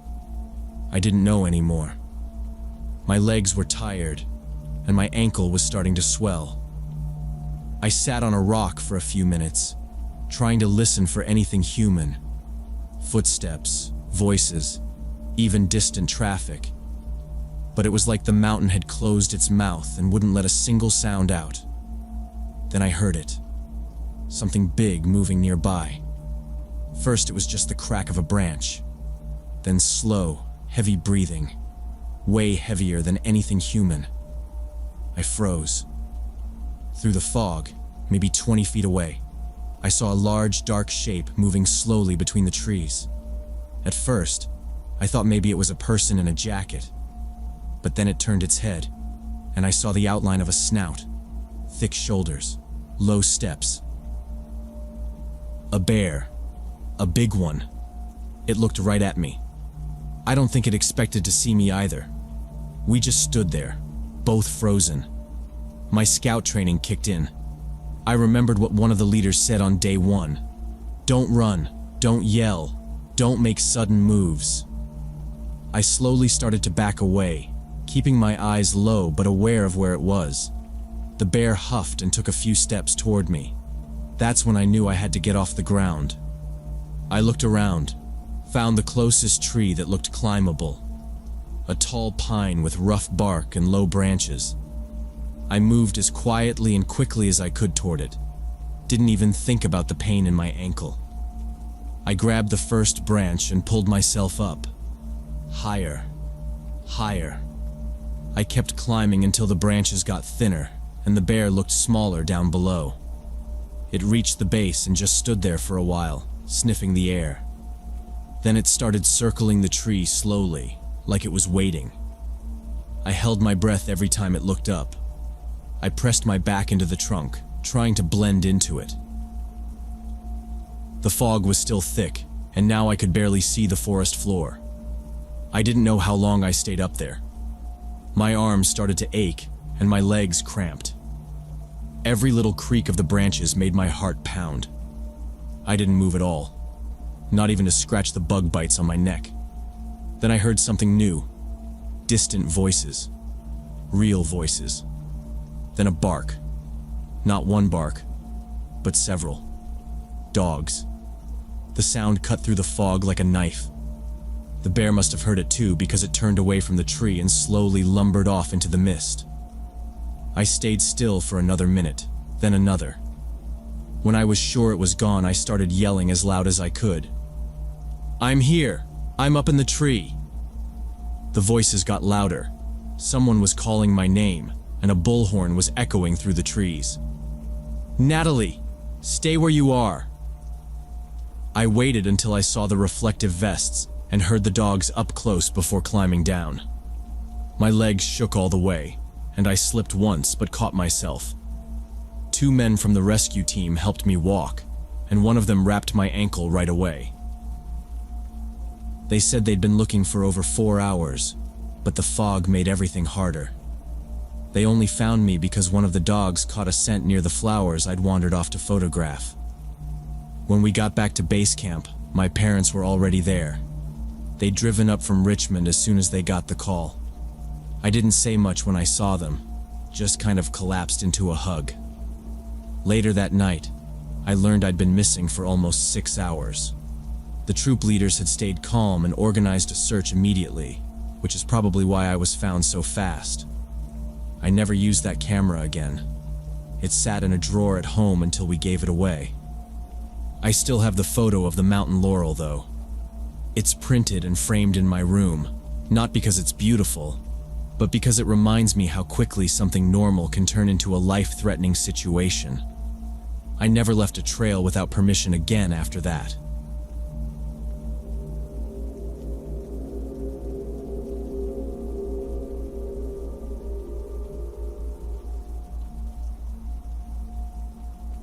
When I was 16, I signed up for an extreme wilderness program in the Appalachian Mountains that focused on survival skills and leadership. It was meant to be tougher than regular summer camp, which I liked. I'd already done a lot of hiking with my dad, even spent a few weekends out in the woods by myself, so I figured this would be the next level. There were 8 of us in the group, all teens around the same age, and 2 adult instructors who had military backgrounds. One of them, Dave, barely spoke, and the other, Mark, was a bit more laid back but still didn't tolerate messing around. We spent the first week learning basics, how to make shelters with just tarp and rope, find clean water, and identify edible plants. No phones allowed. They even had us use old-school compasses and paper maps instead of GPS. Every couple of nights, we did special challenges. One time, we had to navigate back to camp blindfolded with only directions from a partner. Another night, we were dropped off in pairs miles apart and told to find each other without speaking. Most of it was tough but fun. There was this girl named Emily from Colorado who was one of the best hikers in the group. We talked sometimes when collecting firewood or filling canteens. She was smart, and she actually read the entire survival guide they gave us. I tried not to be obvious about it, but I definitely wanted to impress her. So I pushed myself harder than usual. Mark kept saying our final test would be the most intense. They didn't tell us details until the day before. We had to complete a long navigation course overnight. They gave us a list of checkpoints and rough directions. The route would take us through dense forest, over a ridge, and past a place called Hollow Creek Mine, some old Civil War era site that had been abandoned for over 100 years. The mine itself was just a waypoint. We were told to get to the entrance, log our arrival with a timestamp photo, and then move on to the next location. That night, we packed light: headlamps, compasses, laminated maps, snacks, and a small first aid kit. No tents, just emergency blankets in case something went wrong. Dave and Mark split us into pairs. I ended up with Marcus, this kid from Georgia who was quiet but solid. Emily was paired with another guy, which was a little disappointing, but I focused on the challenge. We started right after dusk. The air was damp and the forest was noisy. Crickets, owls, branches creaking in the wind. It took us about 2 hours to reach the mining site. The entrance was a huge black hole in the side of a hill. There was an old wooden sign half rotted and covered in moss. Some stone markers too. We gathered there with the rest of the group. No one spoke much. Everyone just took pictures of the marker, checked their maps, and compared compasses. Flashlights flicked around, scanning the trees and dirt path. The rules were clear. We weren't supposed to go inside the mine. The entrance had collapsed in parts, and even though it looked stable, Mark said there were spots deeper and where the ground wasn't solid anymore. There were no barriers or warning signs, just a small wooden frame with a weathered beam that looked like it hadn't been touched in decades. I was trying to get a clear photo of the marker when I heard something from inside the mine. At first, I thought it was just wind, or maybe an echo from someone shifting nearby. But I stopped moving and held my breath. listening. The others were still talking, some of them laughing low. I heard it again, muffled voices. Not echoing, not mechanical, not like wind. Real voices. One of them was low, slow, like it was speaking carefully. Another voice was sharper, more frantic, like someone was arguing, but keeping it quiet. I turned and aimed my flashlight at the mine entrance. All I could see was blackness. Dust floated in the beam of light. I took a step closer, trying to hear more clearly. Marcus walked over to me, asked, "What's up?" I didn't answer right away. I was trying to catch the sound again, but it was gone. I told him I thought I heard voices inside. He raised his eyebrows but didn't say anything, just pointed his flashlight in there too. Then we both heard it. This time it was one voice, louder, a man's voice. Not yelling, but urgent. I couldn't understand the words. One of the instructors called out to us to keep moving. Everyone else was already walking toward the trail for the next checkpoint. I hesitated for a second, shining my light deeper into the opening, trying to see if someone was in there. Marcus tugged my sleeve, said, "Come on." I took one last look at the entrance. The voice didn't come again. I turned away and started walking after the others. At first, I thought it was just echoes from our group talking, bouncing off the stone walls inside. But then I heard it again, clear this time. Someone was shouting from deep inside the mine shaft. Just one word, stretched out, weak. "Help!" I turned around fast and said, "Wait, did you guys hear that?" A few people stopped, looked back. I called out for everyone to quiet down. We stood still, and in that moment of silence, the voice came again. "Help me." Faint, but unmistakable. Everyone froze. Mark was already stepping forward. He told us all to stay back, not to go near the entrance. Dave was pulling a spotlight from his pack and setting it up. They aimed it into the shaft, but the beam only reached so far before curving into black. Nothing visible, no movement, no reflection. Just empty air and stone. Mark pulled out a satellite phone and walked a few feet away to get better signal. Dave moved fast, telling us where to sit, forming a perimeter around the area. "No one moves toward the mine. Stay on this side of the markers." We followed his orders without question. Even the ones who liked to mess around were dead serious now. We all sat down, keeping our flashlights aimed outward like we were told. Every few minutes, someone would say they thought they heard something again. The voice came once more, but weaker. "Help. Me." Barely audible. I felt my chest tighten, not from fear exactly, but from the realization that there was actually someone in there. A real person. Alive. For the next hour, we stayed still. Mark finished the call and came back, telling us rescue was on the way. They were sending a county emergency unit with experience in old mine shafts. No one was allowed to move until then. We stayed quiet, listening. One of the girls started crying softly. No one said anything about it. We all just waited. The county rescue team showed up about 2 hours later. Big white truck, flashing lights, and 6 people in full gear. Helmets, ropes, oxygen tanks. They talked with the instructors for a minute, then got to work immediately. One of them opened a metal case with a drone inside, flew it into the mine for a quick recon, but it hit interference and lost signal before going too far. Another rescuer clipped into a harness and set up a pulley system above the entrance. A second guy monitored the line while the medic was slowly lowered down. He carried a high-powered light, first aid pack, and a small radio.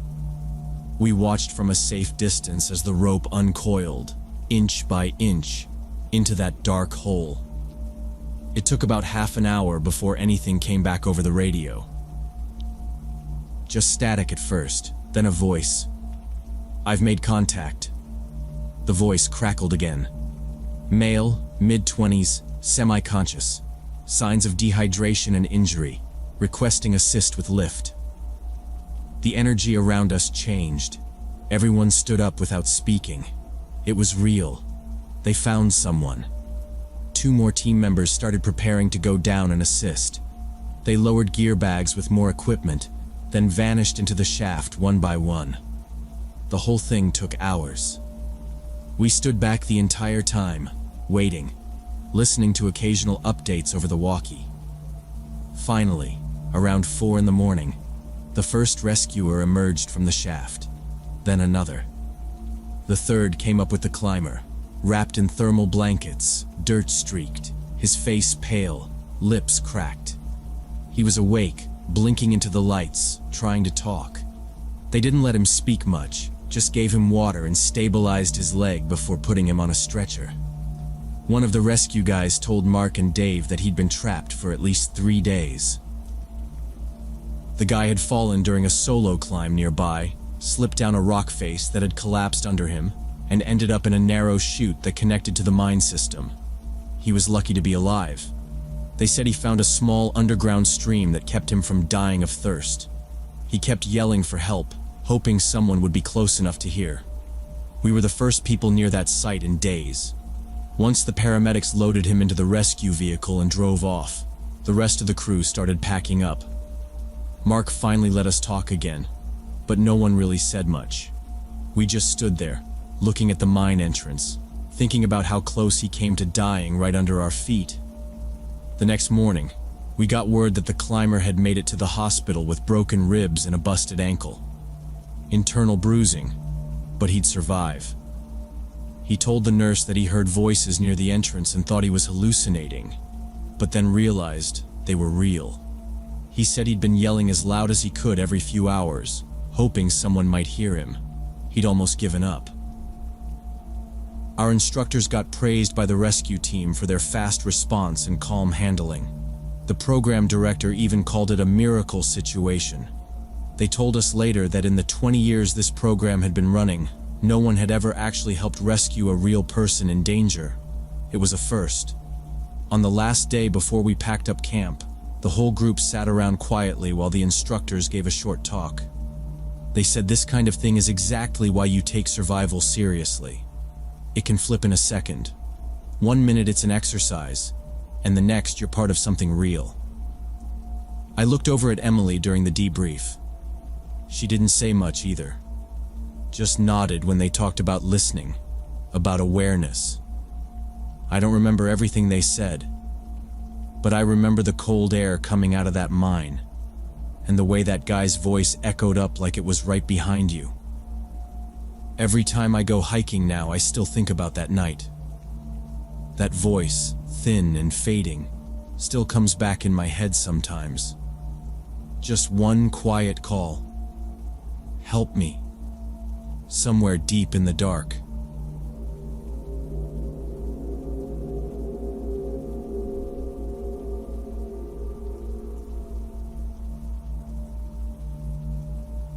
It happened when I was 14 during a family camping trip near Shenandoah in the Appalachian Mountains. My parents were busy setting up our campsite and preparing dinner, so they gave me permission to explore the nearby trails alone. I had been hiking with them since I was little and knew basic safety rules. My hobby was collecting interesting rocks and minerals, and the Appalachians were perfect for finding cool specimens. I brought my collection bag and a small field guide to help identify what I found. The trail I chose was well marked and only went about a mile into the forest. I felt confident and excited about what treasures I might discover. The afternoon was warm and sunny, perfect for a solo adventure. The first part of the trail was quiet. Birds chirped above me and small bugs flew past my face. The ground was dry but not dusty, and every few feet I saw tree roots sticking out or stones half buried in dirt. I kept looking down, scanning the ground for shiny rocks or strange patterns. I had a small notepad where I wrote down notes about each rock I picked up. Mostly granite and schist, but I hoped for something more rare. After 10 minutes or so, I got deeper into the woods, but the trail still looked clear and safe. I passed an old wooden signpost that was cracked and leaning. It said, "Fire Access Road, no vehicles." But the path beyond it just looked like a continuation of the trail. I kept walking. About 5 minutes later, I came across a patch where the trees thinned out a bit. Sunlight poured through the branches above, hitting the ground in broken patterns. There were a few boulders clustered near the trail, and beside them, I saw a group of exposed rocks.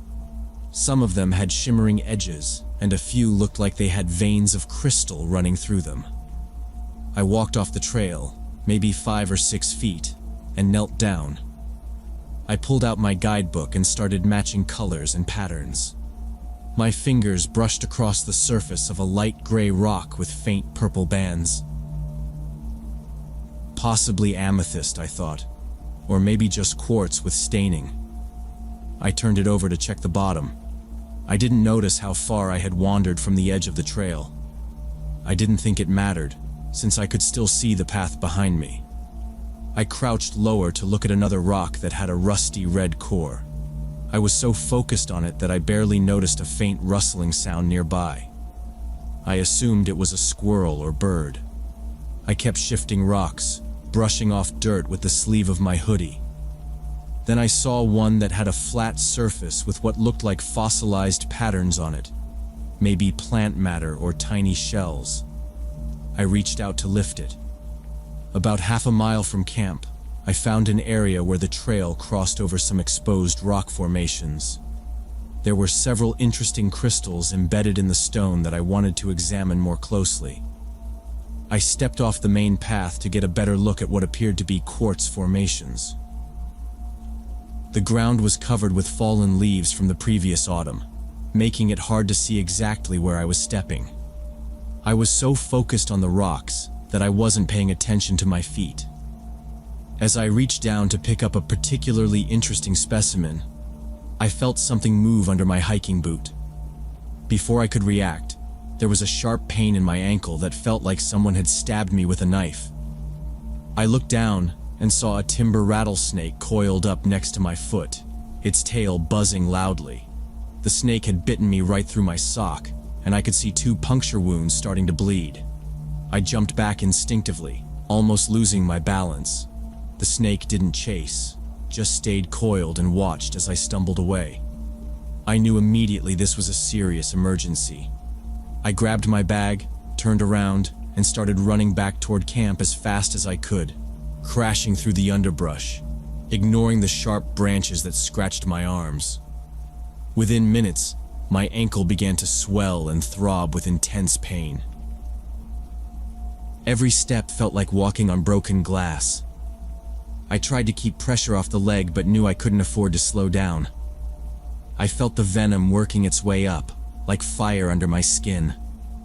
My chest got tight. I started feeling dizzy and nauseous, my head spinning every few steps. I remembered from a nature documentary that those were signs of venom poisoning. It was getting harder to focus.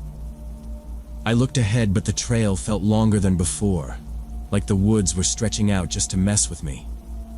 I had to stop several times to catch my breath, leaning against trees, gulping air. My vision blurred for a few seconds at a time. I kept telling myself to stay calm and keep moving, but panic was creeping in fast. I didn't know how much time I had. I thought about yelling, but I didn't want to waste energy. My legs felt weak, my hands shaking. I clutched the side of my thigh, willing myself to keep going. The trees started to blur together. I kept looking for signs of our camp, anything familiar. When I stumbled into our campsite, my parents immediately knew something was wrong.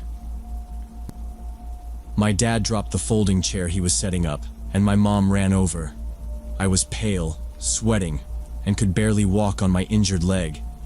I collapsed to my knees just inside the clearing. My mom caught me before I hit the ground. I managed to say, "Snake," and pointed to my ankle. She pulled off my boot and sock carefully. The bite was swollen, red, and ugly. She saw the fang marks right away. My dad pulled out his phone and called 911. He was pacing back and forth, talking quickly. My mom kept me still, held my hand, told me to breathe slowly. The dispatcher told them to keep me calm and not to let me move too much. Every minute that passed, the pain got worse. My ankle had swollen to twice its normal size. It felt like something was clamping down on it and twisting. I couldn't stop shaking. I heard my dad say something about a medical helicopter. He gave them the coordinates of our location. The paramedics arrived in about 20 minutes. They came in through the trees, 2 guys in dark uniforms with packs. One of them started an IV line in my arm, told me to lie back. I couldn't even nod. My ears were ringing. They gave me oxygen and said I needed to get to a hospital with anti-venom immediately. The helicopter was already in the air, they said. My mom wrapped a blanket around me even though I felt like I was burning up. One paramedic kept checking my pulse. The other kept injecting something into the IV. I heard the chopper before I saw it. When the helicopter landed, everything moved fast. They strapped me onto a stretcher, lifted me carefully, and rushed me across the clearing. The rotor wash kicked up dirt and leaves, stinging my face. My parents stood nearby, both trying to stay strong but looking terrified. They weren't allowed to fly with me. My mom mouthed something to me as the door closed. Probably, "I love you." I couldn't answer. The last thing I saw before we lifted off was her standing there holding my backpack. The doctors at the hospital said I was lucky because timber rattlesnake bites can be fatal if not treated quickly. They administered anti-venom and kept me under observation for 3 days. They monitored my vitals every hour. My leg was elevated, wrapped tight, and hooked to machines. The swelling gradually went down, but there was still deep tissue damage. I couldn't walk for a while. Nurses came in constantly to check my blood pressure, temperature, and pain levels. I slept a lot, but never well. By the time I was released, my ankle had a permanent scar where the fangs had gone in. 2 small holes surrounded by toughened skin. The doctors said there might be nerve damage, but it would take time to know for sure. My parents were shaken by how close I had come to serious injury or death. They stayed at my side the whole time. We canceled the rest of the camping trip. Drove home in silence, me in the back seat with my foot propped on pillows.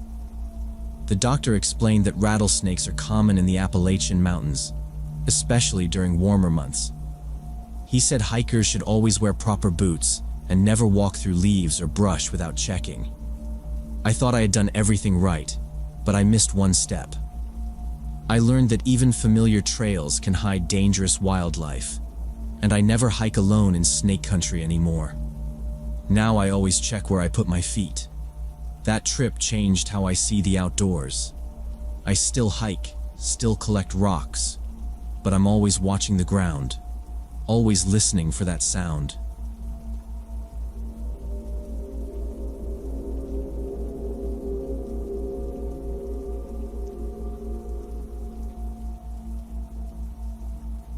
When I unzipped the tent, the smell hit me like a punch. Stale, rotting, sharp. I thought it was just mold or maybe a dead animal nearby. The tent was old but not torn up, weathered but still intact like it had been pitched with care and left to sit. I was 17 that summer, working as a junior counselor at Eagle Mountain Camp up in the Appalachians. The job didn't pay much, but it was outdoors, and I figured it was a step toward becoming a trail guide someday. That day, my supervisor, Brad, decided we'd take 2 younger campers, Max and Dylan, on a short hike to collect firewood. Both boys were from New Jersey, city kids, and they complained non-stop about bugs, the heat, the dirt, pretty much everything. We were about a mile out from base camp, walking along one of the easier loops on the Blue Ridge Trail system. It was quiet, just the occasional birds and the sound of our feet crunching over dead leaves. Brad knew these trails better than anyone. He'd worked here for over 10 years and had this weird sixth sense for direction. We stopped near an old bend in the path where the trail split. Brad said we'd take a shortcut, something he remembered from years ago, through some overgrown brush where people used to camp in the 90s. It wasn't part of the main trail anymore, but Brad said it'd save us time and maybe we'd find old fire pits or usable wood. The boys grumbled but followed. The air changed once we stepped off the main path. It felt denser, like the trees were packed tighter. The sun barely came through the leaves. After maybe 10 minutes of pushing through undergrowth and ducking under branches, Dylan pointed through the trees and said, "Hey, what's that blue thing?" We stopped. Brad narrowed his eyes and walked forward a bit, parting the leaves. There, maybe 30 feet ahead, was the edge of a tent. Dark blue, partially collapsed, tilted at an angle like one corner had sunk into the dirt. It looked like it had been out there a long time. The rain and wind had faded the color, and one side had caved in. Brad immediately told the boys to stay put. "Wait here. Don't move. I mean it," he said. I followed him slowly, stepping over roots and through wet leaves. The tent was a two-person model, a good one. REI brand, not cheap. Someone spent money on it. That's when I started feeling weird. Not scared, but something wasn't right. Most hikers pack up their gear or leave a note at trailheads if they're delayed. This tent looked abandoned, but not hastily. Brad crouched near the front and pointed to the guy lines, still staked tight in the ground. "It wasn't wind that collapsed this," he muttered. "Someone set this up right. It just stayed here." I knelt and looked closer. Dirt had built up against the bottom edge, like it had been there through several rainstorms. Then I unzipped the entrance. That smell hit me again, stronger now. It wasn't just mold. It was deeper, like wet rot and old sweat and something else. Brad pulled out his flashlight and aimed the beam inside. The fabric walls lit up with that bluish glow, and in the far corner we saw a sleeping bag, zipped up, lumpy, dark red like it had faded from something brighter. The shape inside wasn't flat like clothes or gear. It had a rise near the top, a rounded shape. I stepped back. My mouth was dry, but I didn't say anything. Brad kept staring. Then he moved the light around and we saw other things. A half-empty water bottle, a crusted metal cup, a small can of beans, all arranged neatly on a fold-up camp table in the corner. The strangest part was how undisturbed it looked. No signs of animals getting in, no ripped food bags, nothing scattered. Then Brad's flashlight froze on something small sitting on top of the table, a brown leather wallet.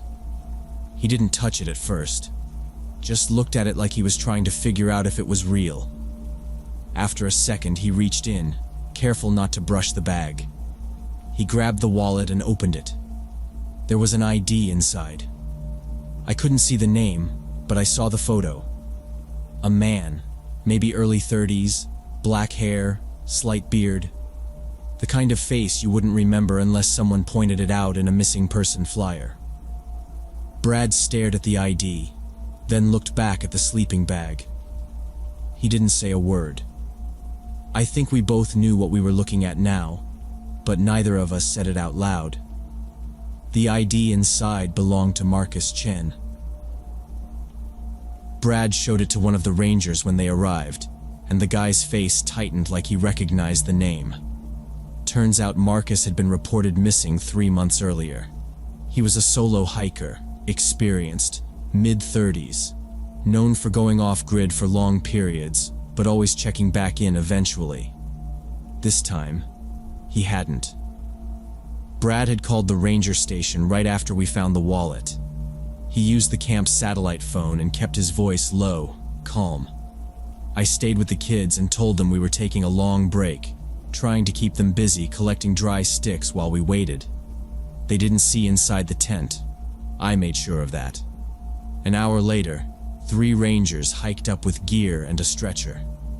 They were quiet as they looked over the campsite, like they already knew what they were going to find. One of them went inside the tent. A few minutes later, he came back out and nodded grimly. "It's him," he said. They zipped the entrance closed and started marking off the area with tape. The lead ranger told Brad that Marcus had likely died of hypothermia during a late spring snowstorm. The conditions could change fast in the mountains, and if you weren't in the right place or didn't move quickly enough, it didn't matter how prepared you were. The strange part was how organized everything looked. His food, his water, even a small first aid kit had been laid out carefully. Nothing had been disturbed. The sleeping bag had been zipped from the inside. There were no signs of struggle or panic. Just stillness. The rangers said Marcus had probably bedded down expecting to ride out the storm. He'd done everything right. Weatherproof gear, extra calories, insulated sleeping mat. But the storm that hit that night had dropped the temperature more than anyone expected. With the wind chill, it had gotten dangerously low. Brad sent Max and Dylan back to camp with another counselor who'd come up with the rangers. I stayed behind. I didn't say much. I just watched them work. The rangers took photos, collected gear, documented everything. I kept looking at the tent, imagining being inside that bag as the cold sank in, knowing no one would find you in time. That was what got to me. Not fear, just how quiet it must have been. No one screaming, no one running. Just a slow realization that your body wasn't warming up anymore. Brad talked to the lead ranger while they waited for the coroner. He asked about the weather that night. The ranger said they'd logged a 35-degree drop in under 3 hours, and wind gusts near 50. That kind of weather can kill even trained hikers. And it wasn't in the forecast that morning. No warnings. Nothing anyone could have used to plan around it. They found Marcus's trail journal in a waterproof bag inside his backpack. The last few entries were neat, focused. He'd noted wind direction, humidity, cloud cover. He knew a front was coming and wrote that he'd pitch his tent early to sit it out. The final entry just said, "Should pass by dawn. Might get colder tonight." That was it. He'd thought he could wait it out, that the gear he had was enough. He wasn't reckless or naive. He was just wrong. 2 days later, they flew his body out by helicopter. Camp shut down all activities during that time. No hikes, no campfires, no games. Counselors told the kids it was weather-related maintenance, but word got around. Some of the older teens figured it out and started whispering about a body in the woods. I didn't confirm or deny anything. I didn't feel like talking at all, honestly. I kept thinking about how I'd always seen the woods as something manageable. Like, if you just followed the rules, brought the right gear, stayed smart, you'd be fine. But Marcus had followed the rules, and he still died. Brad could tell I was rattled. On the last night of the shutdown, he sat with me by the lodge and said, "Good guides aren't fearless. They just learn from what happens." He didn't say much more. He just handed me a flashlight and told me to get some sleep. When camp reopened, I finished the summer. Did my job, hiked the same trails, took younger campers out on safer routes. But I'd changed. The woods didn't feel the same. Every cold breeze reminded me of that tent. Every change in the clouds made me check the forecast twice. After I left, I decided not to apply for the outdoor leadership program I'd been planning on. Instead, I enrolled in a community college and started taking classes in emergency medicine. I figured if I wasn't going to lead people into the wilderness, I could at least be the person who helped them survive it. I still hike, still go up into the Appalachians, but I never go alone now. I log my routes, leave plans with someone, carry extra gear. And when I pass certain parts of the Blue Ridge, I remember that spot off the trail where the brush is thicker and the light changes. I don't go near it. Marcus Chen taught me something no guidebook ever did. The mountains don't care how prepared you think you are. They don't warn you. They don't give you second chances.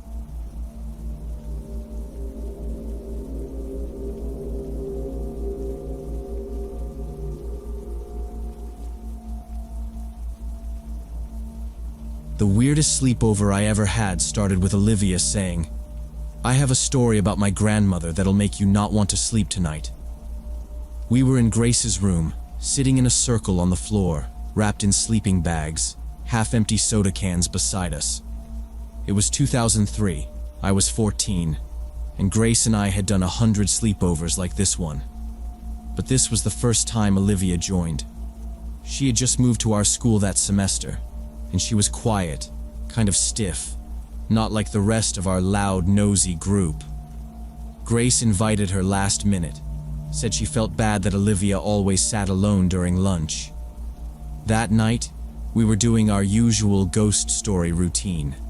Bloody Mary, local legends, dumb internet chain letters, but nothing really landed. Grace tried one about some haunted shack her cousin supposedly saw in Kentucky. I made up one about a guy hiding in the back seat of a car. We were just trying to creep each other out, the way kids do. But Olivia didn't join in much. She sat cross-legged, sipping orange soda like she was waiting for something. At one point, when Grace finished a story, Olivia said, "That's nothing. I know a real story. Something that actually happened." I remember her tone more than anything. She didn't sound like she was bragging. She just sounded sure. She said her grandmother, Margaret, used to work as a social worker in the 80s, before she retired. Margaret was one of those people who handled child welfare cases in the rougher mountain counties. Olivia said she always told her that back then, there were some places deep in the Appalachians where nobody went unless they had to. Isolated cabins, families that had lived off-grid for generations. Olivia leaned forward when she started the story, like she was about to read us a confession. This was sometime in 87 or 88, she said. 3 foster kids went missing up in the mountains. 2 boys and a girl. They were placed with a couple who had a farm about an hour from the nearest paved road. The couple called and reported the kids ran away during the night. My grandmother didn't believe it. I could tell Grace was already skeptical, but she didn't say anything. Olivia went on. Margaret said the foster parents acted nervous on the phone. Something about their story didn't sit right. They claimed the kids packed up and left while they were sleeping, but none of the kids had any family in the area. No money, no car. It made no sense. I remember the room feeling smaller then. We weren't laughing anymore. Olivia said her grandmother had to drive out to the house alone because no deputies were available that day, and the foster parents weren't answering her calls anymore. The house was a 2-story white farmhouse with a collapsed shed next to it. Margaret knocked on the door. No one answered, but the couple's truck was parked out front. She went around back, saw someone had burned a bunch of trash in a barrel. Clothes, mostly. Small clothes.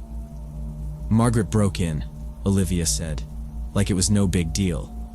She said she found the place half cleaned, like someone had started wiping things down, and then gave up. The kid's bedroom was empty, except for a mattress with no sheets and a broken dresser.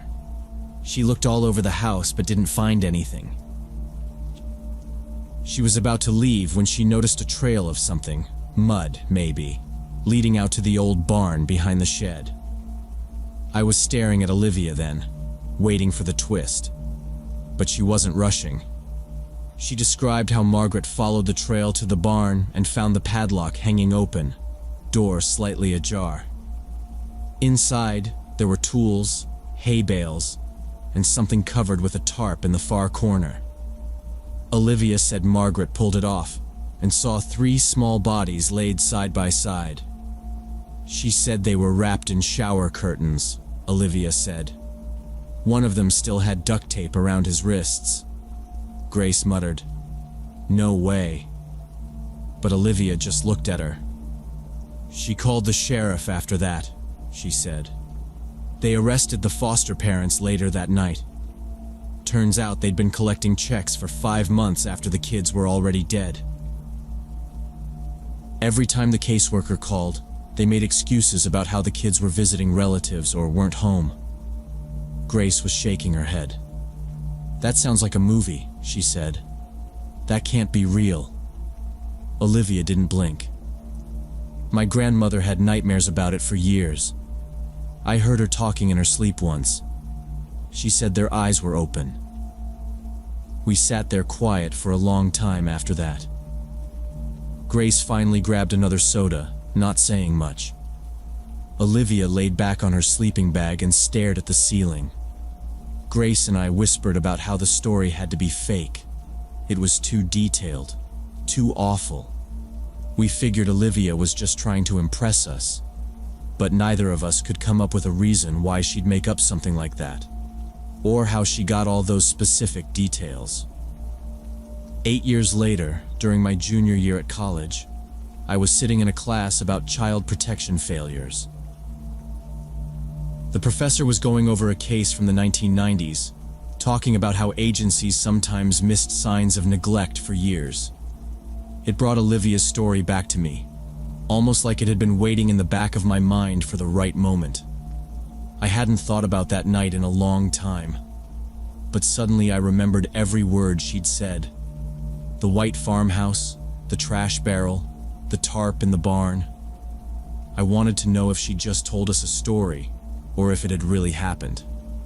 On a hunch, I drove out to Jefferson County on a Friday, found the courthouse, and asked to see court records from the 1980s. The clerk was an older woman who raised her eyebrows but let me explain. I said I was studying a cold case for a research project. She helped me dig through the archived case files. We spent 3 hours going through boxes, flipping through old typed documents and handwritten notes. That's when I found it.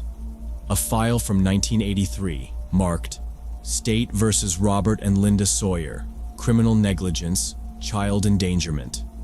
I opened it and saw a summary that made my stomach turn. 3 foster children, all under the age of 10, found dead on a remote property. The foster parents had claimed they'd run away. Social worker Margaret Cross conducted a 6-month investigation.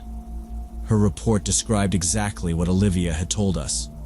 Missing children, suspicious behavior, an unannounced visit, and the discovery of the bodies in a barn under a tarp. It was all there. The timeline, the names, even the mention of burned clothes and a padlock. The Sawyers were arrested in July 1983. They were convicted of child endangerment, neglect resulting in death, and fraud. Margaret's testimony in court had been key. She described how she'd suspected something was off, and how no one believed her at first. The state kept paying the Sawyers because they had no confirmed reports of wrongdoing until she found the bodies. Reading that file felt surreal. Every horrible detail matched what Olivia had said when we were 14. I couldn't get the story out of my head after that. That weekend, I drove back to my hometown for the first time in a while. Grace had moved away, and we hadn't kept in touch. But I remembered where Olivia used to live. The old white house at the edge of town, tucked behind 2 empty lots and a row of overgrown hedges. I knocked on the door, not knowing who'd answer. It was Olivia's grandmother, Margaret Cross. She looked older than I remembered, thinner, her hair fully gray, but her eyes were sharp. When I told her I was an old friend of Olivia's and asked about the foster care case from the 80s, her face turned pale. She didn't say anything at first, just opened the door wider and nodded for me to come in. The living room was quiet, filled with crocheted blankets, family photos, and the sound of a ticking wall clock. We sat across from each other, and after a few seconds, she said, "I never talked about that case again. Not after the trial. Only told Olivia once." I told her what I'd found in the court records. She nodded slowly. "That was the worst case I ever had," she said. "I've seen bad homes, bad parents. But those people let those kids rot. And nobody did anything until it was too late." She told me the full story in a low, steady voice. How the Sawyers lived at the end of a dirt road that disappeared during heavy rain. No neighbors, no phone service. They told her the children were off visiting family. She pushed harder when they started dodging her calls. She drove up one morning without telling anyone. 2 kids were already dead, malnutrition. One had pneumonia and was still alive when he passed. They didn't call a doctor, didn't even bury them properly at first. Just kept the checks coming in the mail. "I reported everything," she said. "Every photo, every note. The sheriff's office took their time, but the evidence was too strong. They couldn't deny it." After the trial, Margaret retired. Not officially, but she stopped taking new cases. She moved to our town a year later, when Olivia's parents died. She said she didn't want Olivia growing up alone. I thanked her for telling me and apologized if I'd reopened anything. She shook her head. "I'm glad someone still cares," she said. "Those kids, no one ever visits their graves. No names on the stones, just numbers. State couldn't identify them." Before I left, she gave me an old clipping from a newspaper, dated August 1983. It had her name and the headline, "Social worker discovers fatal neglect in isolated foster home." I never forgot what she told me. The Sawyers were sentenced to 20 years but got out in 15, released in 1998. By then, the state had quietly buried the case. No media follow-ups, no public discussion. Margaret didn't follow the news after their release. "If I see them on the street one day," she said, "I'll walk the other way." That conversation changed everything for me. I kept studying criminology, but I shifted my focus. I started digging into child welfare systems, how cases fall through the cracks, how reports get lost, how rural areas are barely monitored. Margaret helped me understand how it works from the inside. She showed me her old logs, talked me through how she followed instincts when paperwork failed her. I began volunteering with a legal advocacy group. Eventually, I worked with state legislators on policy changes. Margaret and I stayed in touch. She passed away a few years later. At her funeral, there were maybe 10 people. Olivia wasn't there. I still think about that sleepover sometimes. We were just kids, trying to scare each other. I didn't know that night would be the first time I heard about a real horror. Not a ghost, not a monster. Just a family who let 3 children die because no one was watching. Because the people who were supposed to care didn't. That's the story that stuck with me. The one that never let go.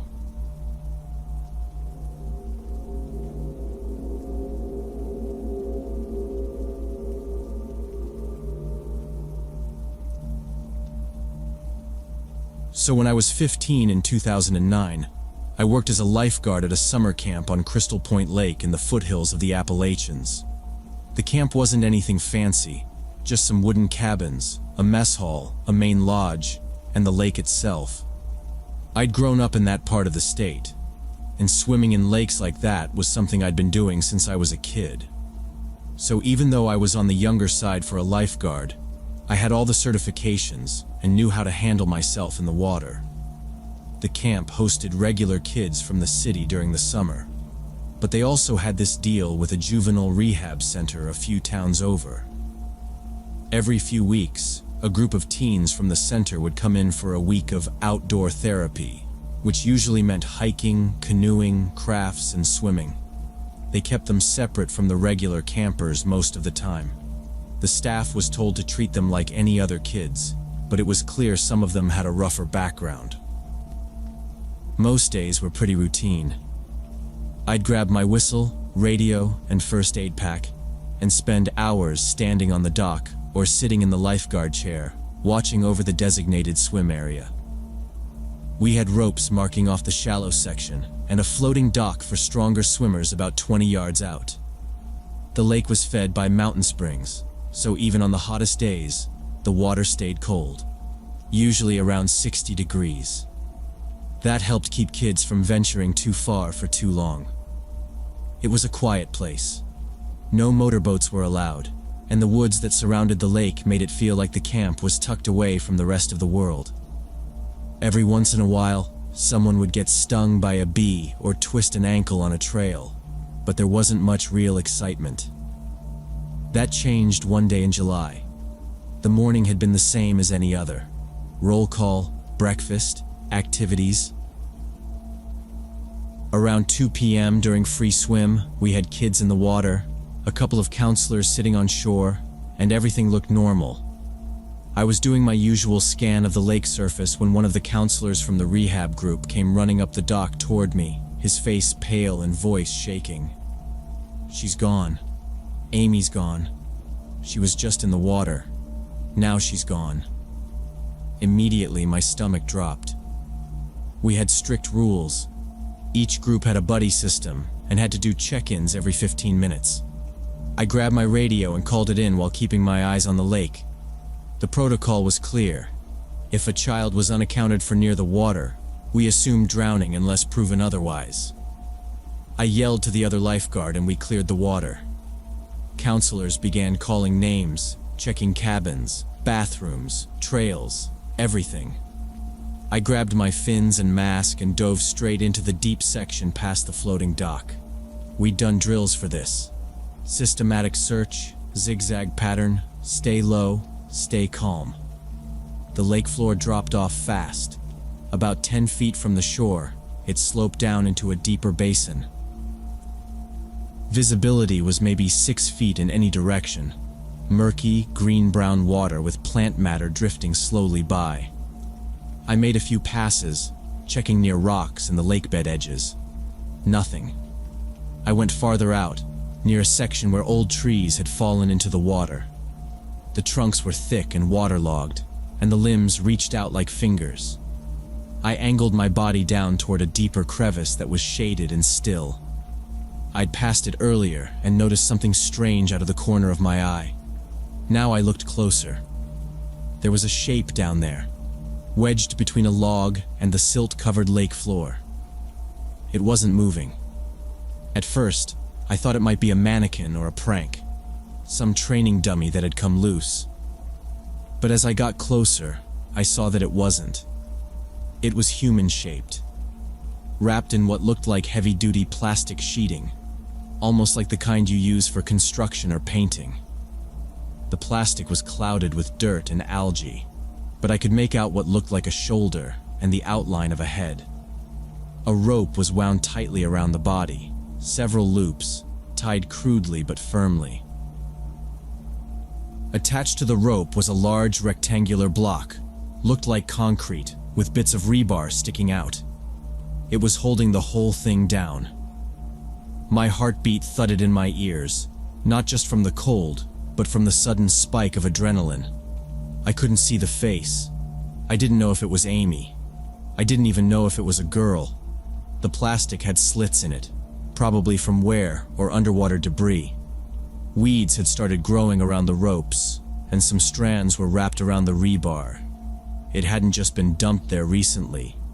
This had been under the water for a while. My chest started to burn from holding my breath. I backed up slowly, pushing away from the log, careful not to stir up too much silt. My mind was racing, but I couldn't afford to panic. I surfaced fast, took a deep breath, and swam hard for the dock. I hauled myself up, dripping and gasping, then grabbed the radio.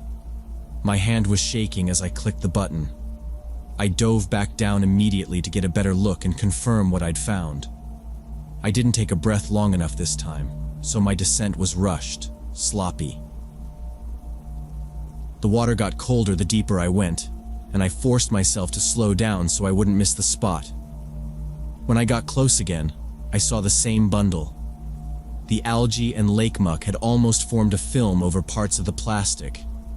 It had definitely been there a while. I grabbed onto one of the rope loops and tried to shift the body slightly to get a clearer view or maybe drag it up a bit. The rope gave way instantly.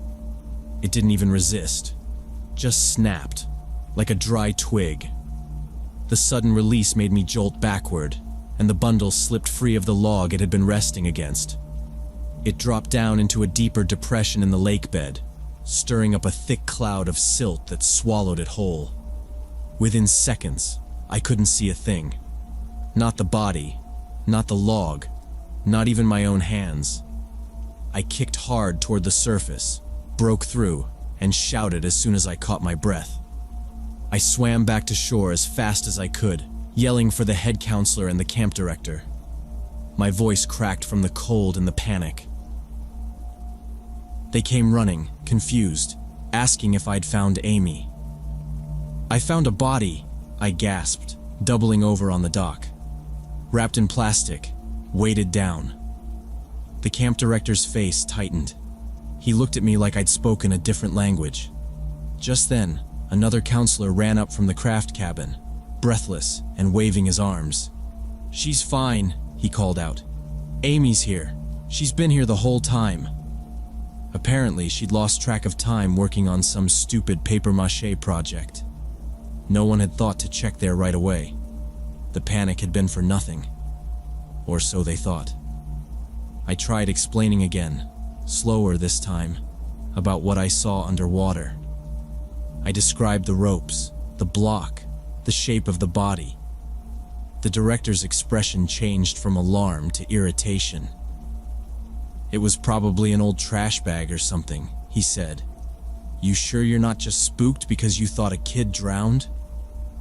"I know what I saw," I told him. But I could already see the shift in their faces. I wasn't the guy who found a body. I was the overexcited teenager who caused a false alarm. The director agreed to let me show them. We got a boat and 2 other counselors with diving gear. They gave me 15 minutes to point out the spot. We combed the area for the next 2 hours. The water had already shifted the silt, and the deeper parts were impossible to see into. We tried a few different techniques, but visibility was nearly zero. Leaves, tree branches, mud. It all just blended together. After a while, the camp director pulled me aside. "Listen," he said, trying to keep his voice calm. "I think you might have confused an old tarp or some submerged junk for something worse. It's easy to imagine things in that kind of stress." I didn't say anything. I knew they didn't believe me. Later, when the rehab center director came to check on the false alarm about Amy, I pulled him aside too. I told him everything. He didn't outright dismiss me, but he didn't take me seriously either. He asked if I was sure about what I saw, then said, "The brain can do strange things when it's scared. Sometimes it fills in gaps." By that evening, word had spread through the camp. I'd freaked out over a garbage bag. I'd caused a panic for nothing. Staff stopped meeting my eye, and the other lifeguard barely spoke to me. One of the counselors joked that I should lay off horror movies. Next morning, the camp director called my parents and told them he didn't think I was mature enough to handle the responsibility of watching over children. I was let go on the spot. They said it gently, but the message was clear. I was unreliable, unstable, maybe even lying for attention. I spent the rest of the summer stacking produce at the local grocery store. Every shift, I'd replay the dive in my mind, over and over, trying to find some alternative explanation.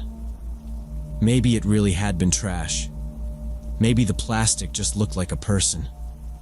But every time I thought about those ropes, the block, the shape, my gut said no. I knew what I saw. Years passed. I went to college, got a job, moved away.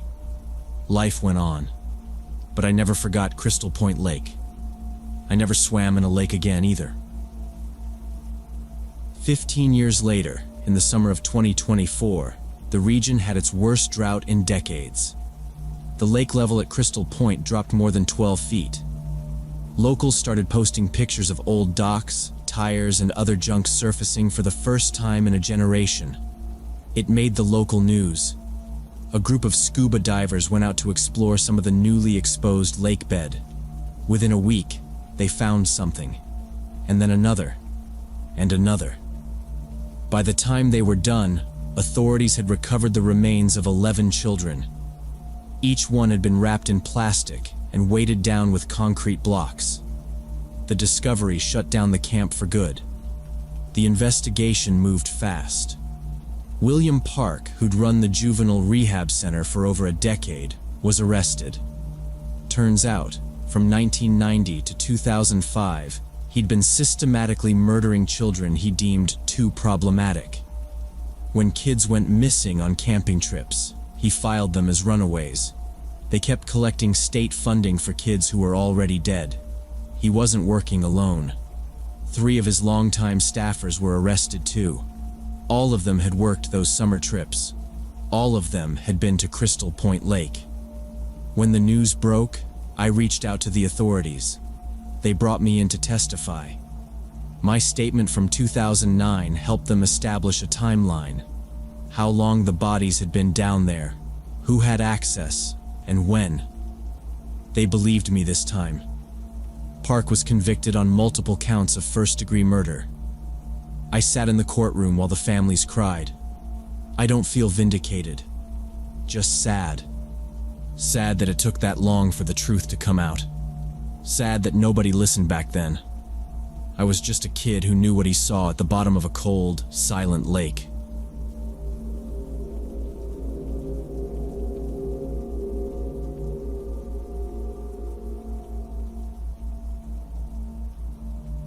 So when I was a sophomore in college, me and 5 friends decided to spend spring break camping in the Appalachian Mountains, instead of hitting the beach like everyone else. We wanted something different and cheaper than the typical Florida trip. I was studying environmental science and thought it would be cool to see the ecosystem up close. We borrowed some tents and cooking gear from the campus outdoor club, packed a bunch of instant noodles, canned beans, and trail mix, and drove 8 hours to a campground near the Blue Ridge Parkway. We left early in the morning and got there by mid-afternoon. The weather was perfect. Clear skies, mid-60s, not too humid.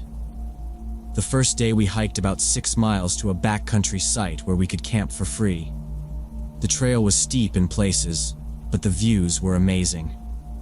We passed a couple of hikers on the way up, but for the most part, it was just us. We reached a clearing around 4:30 p.m., big enough for all 3 tents with a good view of the distant hills. The ground was mostly dry, and we found a flat spot near a patch of wild ferns. Oak and maple trees surrounded the area, and we marked a few big rocks nearby to use as seating around the fire pit we built. The nearest road was at least 3 miles away through dense forest, so it felt isolated in a good way. No service on any of our phones, which was kind of the point. Everyone was excited to disconnect from phones and social media for a few days. We collected some firewood, filtered water from a stream a few hundred yards downhill, and started setting up camp.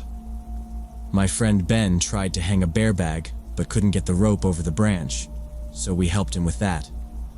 We took turns getting dinner ready and joking about who would freak out first if they heard a coyote at night. Around sunset, the temperature started to drop a bit and the shadows got longer. The fire helped, but the woods got dark fast. We were sitting around the campfire cooking dinner, just beans and rice in a pot over the flames, when 2 guys emerged from the tree line. They didn't make much noise coming up, which startled us a little. They looked like locals, maybe in their 30s, both wearing camo jackets and hiking boots that were muddy around the soles. The taller one stepped forward and gave a little nod, then introduced himself as Ryan. He pointed back toward the trees and said his friend's name was Cole. Cole didn't say anything, just gave a small wave and stood there looking around. Ryan said they grew up in these mountains and knew all the best fishing spots that tourists never find. He seemed friendly enough, smiling and talking in a calm southern voice. He asked where we were from and what we were studying. My friends took turns answering. Ben was pre-med, Jess was studying anthropology, and so on. Ryan laughed and said something like, "You kids are too smart for your own good," and smiled again. Cole mostly stayed quiet. He didn't sit or relax. He kept glancing at me and my friend Jessica every few seconds, not even trying to hide it. Ryan pulled out a metal thermos from his backpack and said it was some homemade moonshine his grandfather used to make. He offered it around, saying it was tradition to share it when meeting someone new out here. My friends politely declined, giving half laughs and saying they weren't big drinkers. I hesitated, then took a sip, mostly because it felt like the polite thing to do, and I didn't want to seem rude. The moonshine burned going down and had a weird, bitter aftertaste, but I handed it back and said thanks. Ryan just smiled and nodded like he approved. Ryan poured the clear liquid into a small cup and handed it to me with a grin. It smelled strong but not unpleasant, like corn alcohol with a hint of something sweet. I took a sip and immediately felt the burn down my throat. Ryan encouraged me to finish it, saying his grandfather's recipe was special and you had to drink it all at once to appreciate the flavor. I laughed a little, more out of awkwardness, and did as he said. He clapped once and said, "That's how you do it." Within minutes, I started feeling dizzy and nauseous, way more than I should have from one small drink.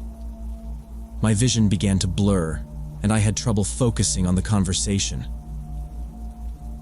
The firelight looked fuzzy, like it was stretching in all directions. I heard someone ask if I was okay but couldn't tell who. My legs felt unsteady. I stood up but stumbled and almost fell into the fire pit. Jessica grabbed my arm and helped me steady myself. I mumbled something about feeling weird and needing to lie down. My voice sounded far away, like I was underwater. Ryan stepped in quickly and said he could help me walk to the tent. His hand was already on my back, guiding me, but Jessica stopped him and said she'd take care of me. I leaned on her, and we walked the short distance to our tent. I collapsed onto my sleeping bag, heart pounding fast but weak. I could hear voices outside, someone laughing, someone else asking where the bathroom spot was. Everything felt heavy. I closed my eyes for a second, then heard Ryan's voice again, closer this time. He said he knew exactly what was wrong, and that fresh air would help more than being cramped in a tent. Jessica told him I just needed to rest, but I don't remember what happened after that. The last thing I remember was my head spinning and a sudden cold feeling on my face. Then everything went black. When I woke up, I was sitting in a wooden chair with my hands tied behind my back and my ankles bound to the chair legs. My mouth was dry and my head was throbbing. I blinked a few times, trying to focus. I was in some kind of old cabin. The place was dark, except for a kerosene lantern on a nearby table. The walls were wooden and stained. Dust floated in the air. There were animal heads, deer, a boar, mounted on the walls, and piles of newspapers stacked in one corner. Ryan was sitting across from me at a table, cleaning what looked like a hunting knife with a rag. He saw me wake up and gave a little smile. He didn't look surprised. He said I had drunk too much and passed out, so he brought me here to help me sober up safely. He said the camp was too far to carry me back, and my friends were all asleep anyway, so there was no point in waking them. He talked in a calm voice, like he was trying to sound helpful. I tried to talk, but my tongue felt thick. He stood up and walked over, crouched next to me, and said I should stay calm and rest. Then he walked over to the door, picked up an axe leaning by the wall, and stepped outside, saying he needed to get firewood. As soon as the door shut, I started pulling at the ropes around my wrists. They were tight, but not tied well. I twisted my hands slowly, scraping my skin on the rough rope until I felt some slack. The chair was old and wobbly. I shifted my weight and managed to tip it over, landing hard on my side. One of the back legs cracked from the impact. I kept working at the rope until I got my right hand free, then untied the other. My fingers were numb and shaking. I crawled to the window and saw it was partially open. I pushed it up with both hands and climbed through, landing in dead leaves and sticks outside. I ran. I didn't know where I was going, just away from the cabin. The woods were dark, but moonlight helped me find a direction. I didn't stop to think. My feet slipped in mud and snagged on roots. I hit branches with my arms and face. I could hear night insects and distant rustling. Every noise made me flinch. I kept going downhill, assuming it would lead to a road or a stream. After what felt like hours, I saw a light in the distance, yellow and steady. I aimed for it and finally stumbled onto a dirt path. The building was a small ranger station. I banged on the door until someone opened it. The ranger was a middle-aged guy with glasses and a radio clipped to his belt. I tried to talk but just started crying. He sat me down and called the police and an ambulance. I gave them as much information as I could. Blood tests at the hospital confirmed I had been drugged with some kind of sedative, probably mixed into the moonshine. My friends were found safe but scared out of their minds. They said Ryan and Cole left shortly after I disappeared, claiming I had gone back early because I wasn't feeling well. The police arrested Ryan a week later. They tracked down the cabin and found it full of disturbing stuff: women's clothing, IDs, and other evidence of similar crimes. He had a record of past assaults, but most of the cases went cold. Turns out he had been using the national parks as a hunting ground, waiting for isolated hikers and campers. I never went camping again without a large group and proper communication devices.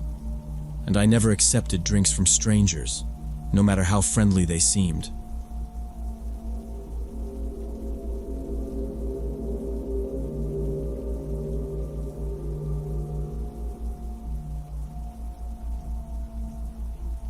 Last summer, I was working as a freelance photographer for an outdoor magazine that wanted a series on Appalachian wildlife. They were putting together a feature on the region and needed a set of raw, unedited wildlife shots: black bears, wild turkeys, bobcats if I could get lucky. They gave me a decent budget for travel and gear and set a deadline of 1 month. I figured the best way to go about it was solo hiking. Smaller footprint, less noise, better chances to see animals. I picked a lesser-known trail network deep in the southern part of the range. Not exactly secret, but definitely not touristy. It was mostly known by locals, and even then, not many people ventured out that far unless they knew the land. I loaded my camera equipment, some lightweight camping gear, freeze-dried meals, and a few power banks for my GPS and camera. I planned a route that looped through different elevations, water sources, and habitats. The first 3 days were normal. I didn't see anyone else, just some distant bear prints near a creek and a group of wild turkeys in the low brush that I managed to catch just after sunrise. I moved my tent every other day and stuck to the plan. No marked trails out there, just coordinates and topographic maps. I had offline GPS on my phone and a backup satellite device in case things got bad. On the morning of the 4th day, I broke camp near a rocky creek bed and started hiking up to the ridge. I had marked a hawk nest I spotted from below the day before, and I wanted to see if I could get a clean shot. It was about a 2-hour climb. I was taking my time, scanning the trees, staying quiet. Maybe an hour into it, I looked back down the trail, just something I do every so often, and I noticed a guy in camouflage maybe a 1/4 mile behind me. At first, I didn't think much of it. Plenty of people wore camo out here, especially hunters scouting for the fall season. He had a hat pulled low and a big pack, so I figured he was doing a similar trip. I went back to hiking, but every so often I'd hear a branch crack or gravel crunch, and when I looked back, he was still there, same distance behind. I slowed down a bit to tie my boot, maybe let him pass, but he didn't close the gap, just stayed back. I climbed up to where the hawk nest was, a dead tree just off the trail, and got some shots. Took about 15 minutes, and while I was standing there, I turned around to check again. He had stopped too, standing partly behind a tree, facing my direction. Not looking through binoculars, not holding a camera, just standing. It started to feel weird then. I mean, it was possible he was just being cautious. Some folks don't like approaching others on isolated trails. But the timing was too close. I kept moving. The trail wrapped around a boulder outcrop and narrowed, and I sped up a little, thinking maybe I could get far enough ahead that he'd either drop off or turn around. But 20 minutes later, I heard the same slow, deliberate steps behind me. I didn't want to make a scene, didn't want to accuse someone based on a feeling, but the way he mirrored every stop I made wasn't sitting right. There was a clearing coming up with some good vantage points, and I figured if he was just another hiker, he'd probably stop to take pictures or enjoy the view. I stopped there, pulled out a snack, sat on a rock where I could see the trail behind me. It took maybe 5 minutes before he came into view again. He didn't look up, just kept walking at the same pace, eyes forward, until he saw me sitting there. Then he stopped. Not startled or surprised, just stopped. He stood for a few seconds, then turned and looked out over the valley like he was taking in the view too. No nod, no wave. Then he turned around and walked back the way he came. Not fast, not in a panic. Just calm. I waited until he disappeared down the trail, then stayed another 10 minutes just to be sure. Then I got up, hiked another mile or so to a fork where I could either loop back around toward where I'd come from, or go deeper into the ridge. I chose deeper, thinking he might have just taken the same original trail, and we'd naturally separated now.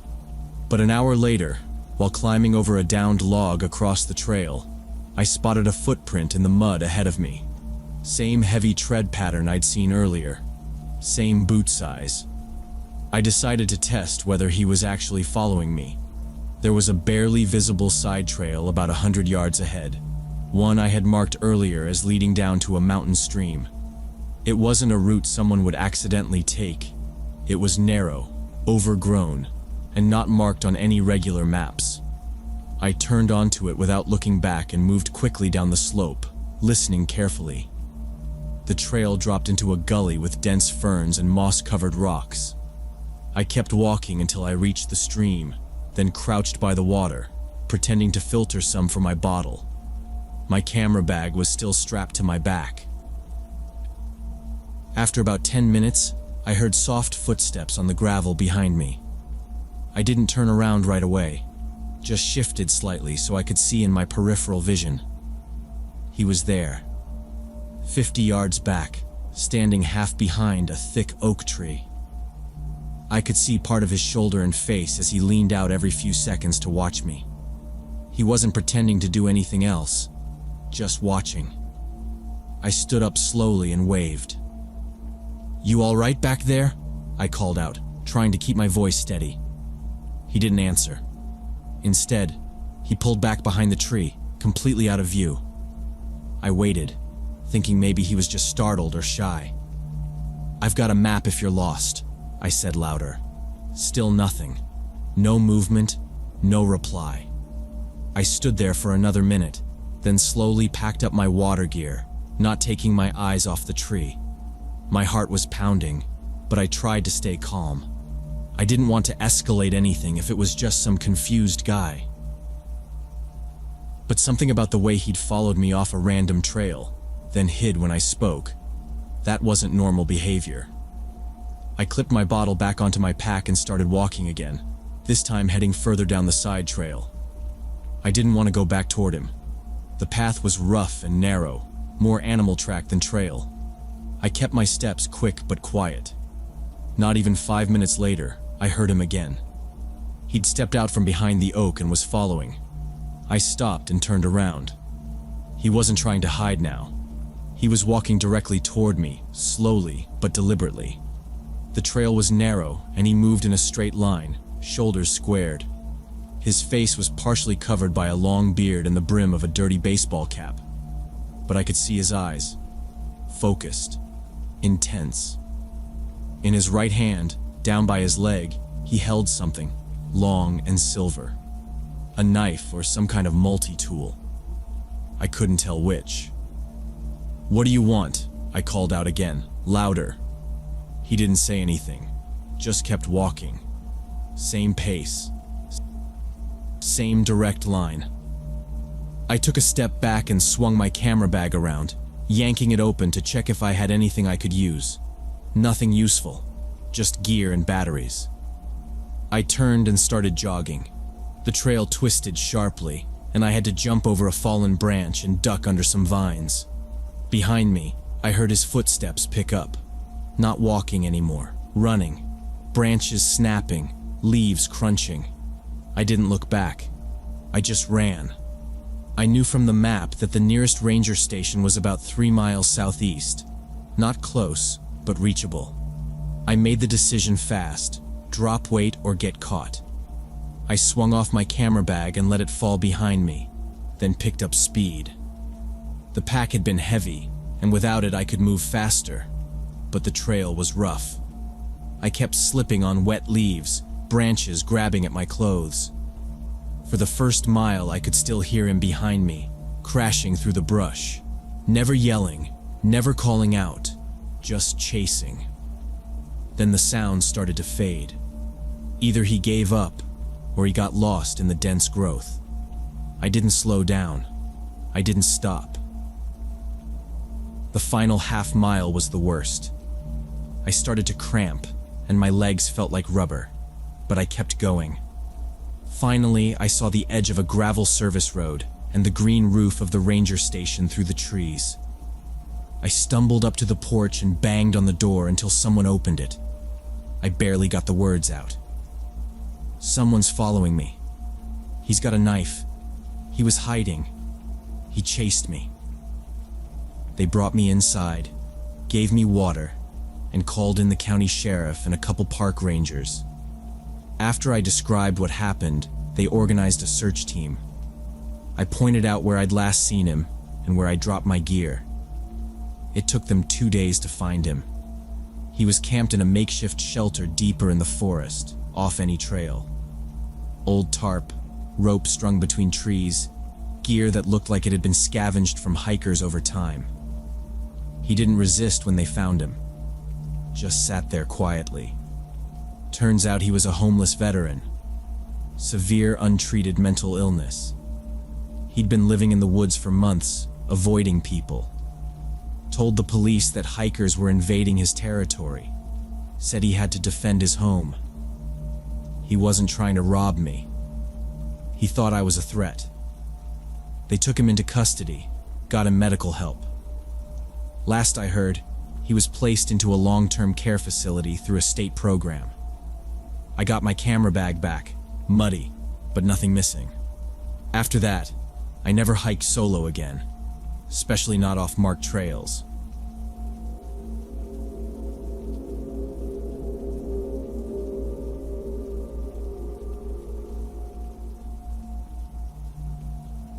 Last year, my company switched to full remote work, and I took it as a chance to get away from everything. I rented a small cabin in the Appalachian Mountains for 2 weeks. Just me, my laptop, and total quiet. I found the place online, and the listing said it was fully private, way off the main roads, right on the edge of a small lake deep in the woods. The only way in was a single-lane gravel road that twisted through the forest for miles.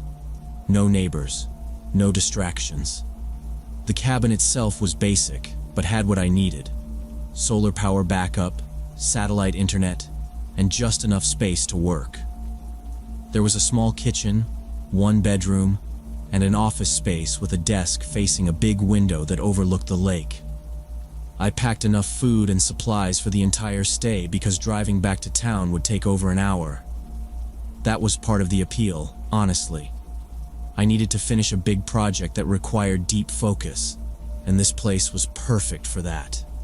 No noise, no traffic, no one dropping by unannounced. I got there late Sunday afternoon. By nightfall, I had everything set up. Desk near the window, internet running fine, and all my work gear plugged in. I didn't bother exploring much, just unpacked and started prepping for Monday. The first 2 days were smooth. I got more done in those 48 hours than I had in the last 2 weeks back in the city.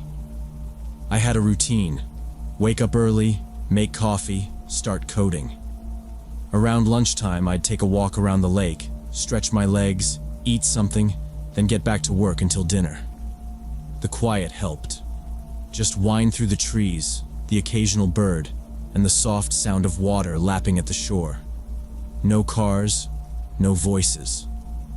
On the third morning, I woke up early again, had coffee, checked some emails, and started working.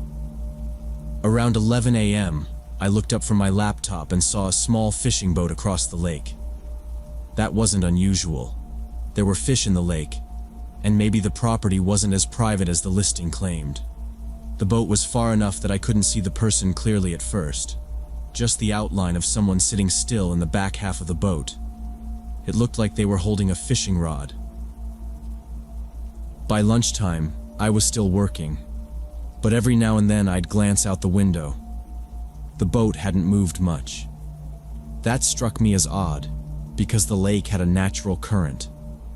Usually, if a boat was just floating, it would drift around. But this one was anchored in the same spot, directly across from my cabin. After I ate, I grabbed my own binoculars from the shelf near the door. I had brought them to check out birds and maybe catch a glimpse of deer in the woods. I aimed them at the boat. That's when I noticed the person wasn't holding a fishing rod at all. They had binoculars too, pointed directly at my cabin. I lowered mine quickly and sat back. At first, I told myself maybe they were just admiring the view. The lake was calm and pretty that day, and my cabin had big front windows. Maybe it looked interesting from their angle. But I didn't go back to work. I kept peeking through the blinds, trying not to be obvious. The boat didn't move. The person didn't adjust their position, just sitting there facing me. Eventually, I moved my laptop to the kitchen table, away from the window. I tried not to let it get in my head, but every time I walked into the main room, I looked out and saw that same boat. Same position. Binoculars raised. It went on for hours. I kept watching that boat all afternoon, not really working anymore. There was a pattern to what the guy was doing. He'd watch my cabin for about 30 minutes, just sitting there with those binoculars, not even pretending to fish. Then he'd paddle slowly to another part of the lake, drop a line in for 10 or 15 minutes, make it look casual. After that, he'd move right back to the same spot where he had a clear view of my front windows. He did that maybe 4 or 5 times before he finally started paddling back toward the far side of the lake. The sun was setting by then, and the light was low enough that I couldn't see where he went exactly, but the boat disappeared behind the trees lining the opposite shore. I tried to shake it off, telling myself it might just be a local. Maybe someone who didn't like outsiders using his lake. Could be he was just checking out the cabin, curious about who rented it. People in rural areas sometimes act weird about newcomers, especially during tourist season. Still, the way he kept watching and then circling back again and again didn't sit right with me. When it got dark, I double-checked all the windows, closed every curtain and made sure the locks were set. I even put a chair under the back door handle just in case. I wasn't panicking or anything, just being careful. I kept a flashlight and my phone nearby and went to bed a little later than usual. I didn't sleep great, but nothing happened that night. Until about midnight. I woke up to 3 hard knocks on the front door. Not soft, not hesitant, just 3 loud thuds. Then a voice. "Hey, excuse me. Sorry to bother you. My boat broke down. I'm stuck out here and need to use your phone. Can you help me out?" He sounded out of breath, like he was trying to be polite but was also kind of desperate. I didn't answer right away. Just sat there in the dark, listening. "I'm really sorry," he said again. "Didn't mean to wake you up. My phone's dead, and I just need to call someone to tow me back." I got out of bed and went to the front window slowly, careful to keep the lights off. Pulled the curtain back just a crack and looked outside. Moonlight was bright enough that I could see him. A man, mid-40s maybe, wearing dark clothes. No coat, just a hoodie. He was standing on the front porch, shifting from one foot to the other, glancing around. He didn't look wet, didn't look cold. Then I looked past him to the dock. His boat was there, tied up neat and clean. It didn't look broken at all. No loose parts, no signs of damage. Just floating calmly at the edge of the dock like it had been docked 100 times before. Something clicked right then. He wasn't lost. He wasn't stuck. He came here on purpose. I didn't open the door. "I'll call someone for you," I said through the door. "What's your name and number?" There was a pause. Then he knocked again, louder this time. "No, man. Just let me in. I'm freezing. I don't want to stand out here all night." I said, "I'll call someone. Give me a name and number." His voice changed. No more politeness. He started pounding on the door with both fists. "Open the damn door! I need to come inside. Now!" I grabbed my satellite phone from the kitchen and stepped into the bathroom to make the call. Locked the door behind me. I called the sheriff's office and told them everything. The dispatcher didn't ask many questions, just took the address, asked me to stay inside, and said someone would be sent out immediately. While I waited, I could hear him circling the cabin. First the side windows, then the back. I heard tapping, then the thud of someone pushing on the back door. He was trying them one by one. I stayed in the bathroom with the light off, listening. Every creak of the floorboards made my chest tighten. At one point, I heard him try to lift a window, then curse under his breath when it didn't budge. It was nearly an hour before I saw the blue and red lights flash through the window.